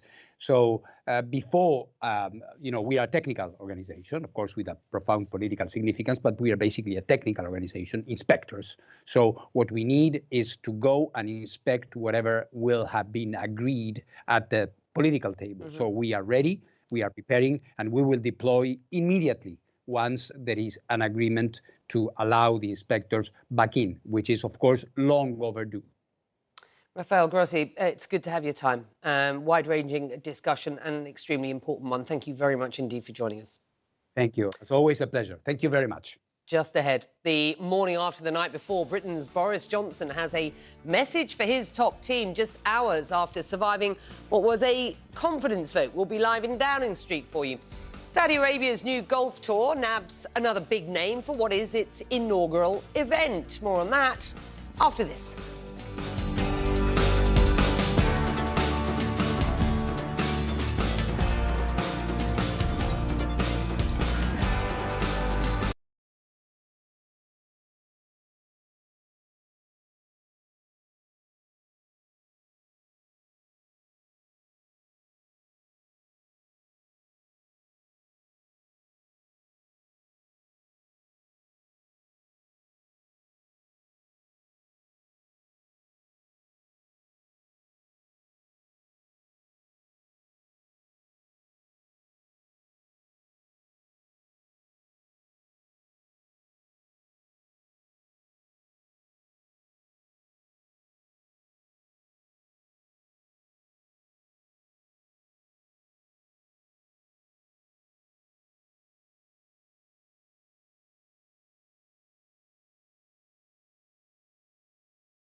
more to combat the UK's high cost of living. That is the message from British Prime Minister Boris Johnson to his top team during a cabinet meeting a short time ago.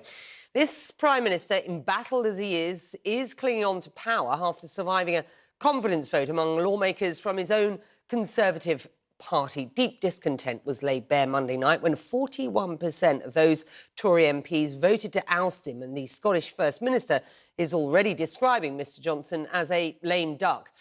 But it's the size of that Tory rebellion that's really raising eyebrows. We're live in Downing Street, where CNN's Phil Black is standing by for us. His supporters will say Mr Johnson has a mandate from the British public and now the ruling Conservative Party. It's time to get on with policy making and wait until the next general election if people want to see change. Question is, when will that be and what happens in the interim? Phil? Yeah, Becky, that's right. That is what his supporters are saying. That's what Johnson himself is saying, that this is a clear, decisive, comfortable, handsome, various adjectives of this sort, victory for the Prime Minister, one that says he now has a mandate to get on with things. And no doubt that is what Johnson will hope he has, that he can now simply focus on policy, start locking in some achievements and lead the party towards its next scheduled election in a couple of years or so. But he can't feel confident that that is how things will play out from here. He can't be sure that this is merely a blip and not the sign of worse to come for him, and that is because of that figure, that result. Around 41% of sitting Conservative parliamentary members no longer want him to be Prime Minister. That percentage is not enough to topple him, clearly, but it is more than enough to reveal weakness and to reveal and perhaps inflict further political injury as a result. What this shows, what this result shows, is that there is a large percentage of Conservative MPs who feel very strongly. The strength of feeling is great because not only were they voting for him to leave office, but they were voting for all the uncertainty that would trigger a long, potentially messy leadership campaign or leadership competition, one with an uncertain outcome where they couldn't be sure just who would be the leader of the Conservative Party at the end of that process, couldn't be sure how electable that person would be, while Boris Johnson is someone who has proven to be very successful electorally, securing a big majority for his party back in 2019. We know that for the moment, under the rules, that Boris Johnson can't be challenged again in this way for another year, but those rules can change. And really how this plays out from here will depend on how Boris Johnson performs, both in terms of the political day-to-day management of the country. He's also got some key electoral tests coming up, a couple of by-elections that will obviously take on a much greater importance in being used to really read and try to understand what the mood of the British voting public is and just how they feel about their Prime Minister after all of this and how they feel about him keeping his job. Becky. Yep. Just remind us what happens next, because at this stage, the rules are that Boris Johnson doesn't face another vote of confidence, even if his detractors wanted him to do so for at least a year. And then, of course, there is a general election off the back of that. Could that change? So in theory, yes, we are told that that can change. There was talk of that same rule changing after Boris Johnson's predecessor, Theresa May, successfully stood and won a motion of no confidence against her. There was such opposition to her in the party from that point, while she refused to go, that there was talk of changing the rule. In the end, she did go. She resigned. Back then, it was policy. The issue was Brexit. This time, well, the issue is Boris Johnson's character. It is fundamental stuff like his integrity, his leadership. This is what has been called into question through the whole Partygate affair. It's really fundamental stuff in terms of a Prime Minister and a party leader.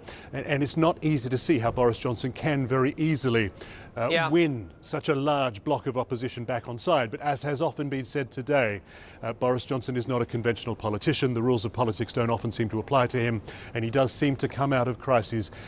He does survive, often coming out stronger than he was before. Yeah, Becky. Absolutely. Thank you, sir. Taking a very short break. Back after this.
India's government has gone into full damage control after controversial comments made by two officials with the nation's ruling party. The BJP has suspended spokeswoman Nupur Sharma for comments about the Prophet Muhammad that were considered offensive and Islamophobic.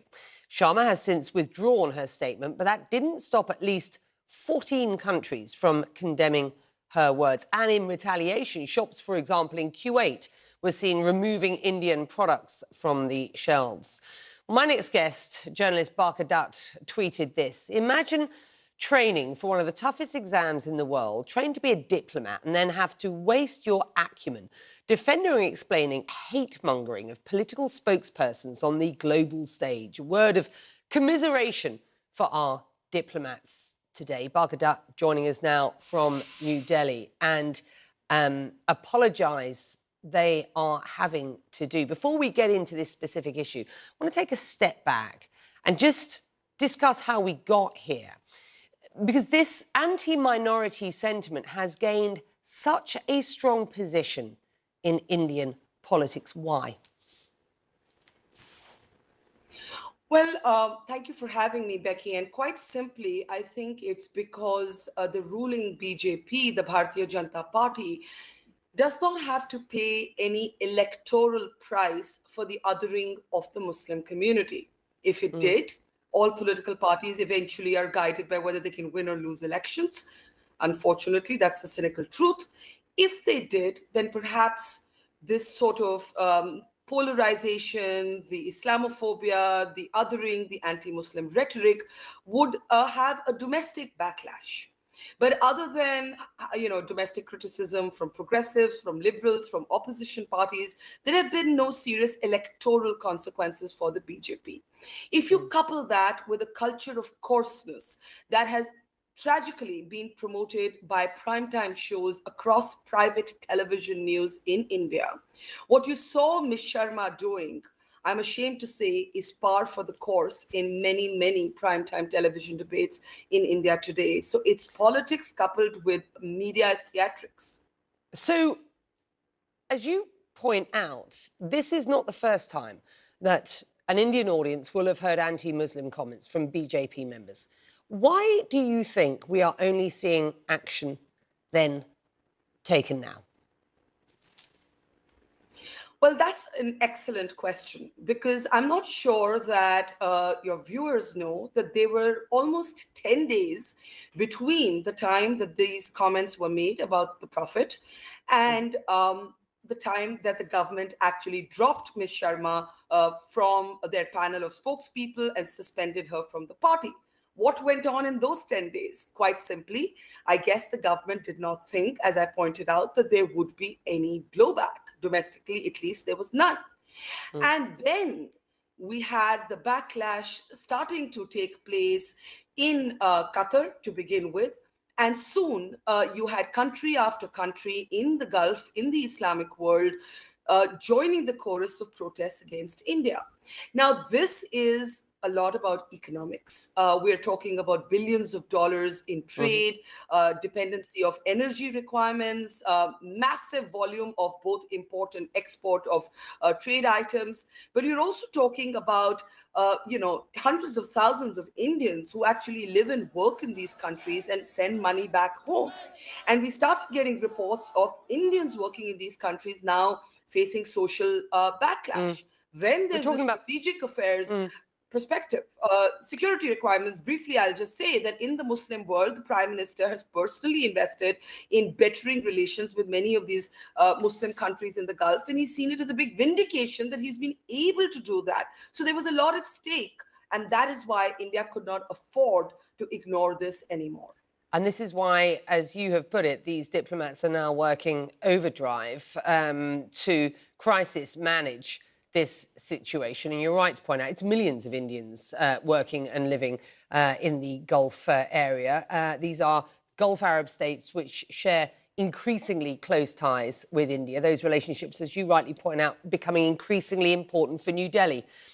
Should we expect to hear from Narendra Modi on this, or will this be left to these diplomats? How will this ordeal impact these relationships at this point? I do not think that we will hear from the Prime Minister directly. I wish, and I have often wished, that the Prime Minister himself would shut this down the ranks, but that is not his style. I fear that the diplomats will be left to fix what is something that has been broken by the failure of politics. In fact, that's exactly what one diplomat who served as India's ambassador to the UAE said to me. He said, everybody's calling this a diplomatic failure, but we've been sent to douse fires that we did not start. Also, very disingenuously, India's diplomats originally tried to describe this particular person, Ms. Nupur Sharma, as a fringe element. She's a national spokesperson of the BJP, appearing for the party on behalf of the party when she said this. So that also did not help the credibility of those comments. I believe that diplomats will now have to go into overdrive. There will have to be visible action. And what's essentially happened is that domestic politics has collided with diplomacy in a way that a kind of dualism that worked for the BJP, one kind of policy at home but courting the Muslim world, that's collided. And that's what's really happened here. Fascinating. Barka Dutt, it's good to have you on. Thank you very much indeed for your analysis and your insight. Extremely important to our viewers. Next up, a snub that could have serious consequences after the US declines to invite 3 countries to a high-profile summit. Mexico's president says count him out as well.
Well, the official meetings aren't scheduled until tomorrow, but already the Summit of the Americas, as it is known, is off to a rocky start. The Mexican president has announced that he is boycotting the gathering hosted by the United States. Now, this comes after the White House said yesterday Cuba, Nicaragua and Venezuela are being excluded because the Biden administration does not, quote, believe dictators should be invited. Well, 23 other heads of government are expected to attend, and US officials insist Mexico's absence won't prevent progress. We have a team covering this. CNN White House correspondent Jeremy Diamond is in Washington and Patrick Ottman is in Havana in Cuba. Let's start with you, Jeremy. We were under the impression that the Biden administration might look to bring Cuba in from the cold. It sent recently a low-level delegation down to Venezuela, obviously with the issue of oil sort of roiling for this Biden administration. What's going on here? Yeah, you're right. We have seen some rolling back by the Biden administration of some of the tougher on Cuba policies of the Trump administration, but clearly that was not enough of a stance of a position by the Biden administration to mollify the Mexican president, who for weeks now has been saying that he believed that all of these countries should be invited to the Summit of the Americas, that openness and invitation to all countries should be extended. But ultimately, the Biden administration formally announcing yesterday that Cuba, Venezuela, and Nicaragua would not be invited on the same day that the Mexican president said that he, therefore, would not be attending because of that policy by the United States. And keep in mind, this is the first time that the United States is hosting this Summit of the Americas since 1994, when the inaugural Summit of the Americas was held in Miami. And so this is a significant diplomatic snub by Mexico, who is instead sending its foreign minister. Mexico is not alone, though, in delivering a snub to the Biden administration with this summit. The leaders of El Salvador, Guatemala, and Honduras also sending their foreign ministers instead. That's also particularly notable because those are three Central American countries that have worked very closely with the Biden administration and with Vice President Harris in particular, who's been working on these root causes of migration. And so where does this leave us with this summit, where one of the central issues that is expected to be discussed is indeed migration? The Biden administration insisting they will still be making progress, but notable that some of the key partners in that effort will not be in attendance, at least not at the highest level. Patrick, how has America's exclusion of Cuba from this summit has it been received where you are?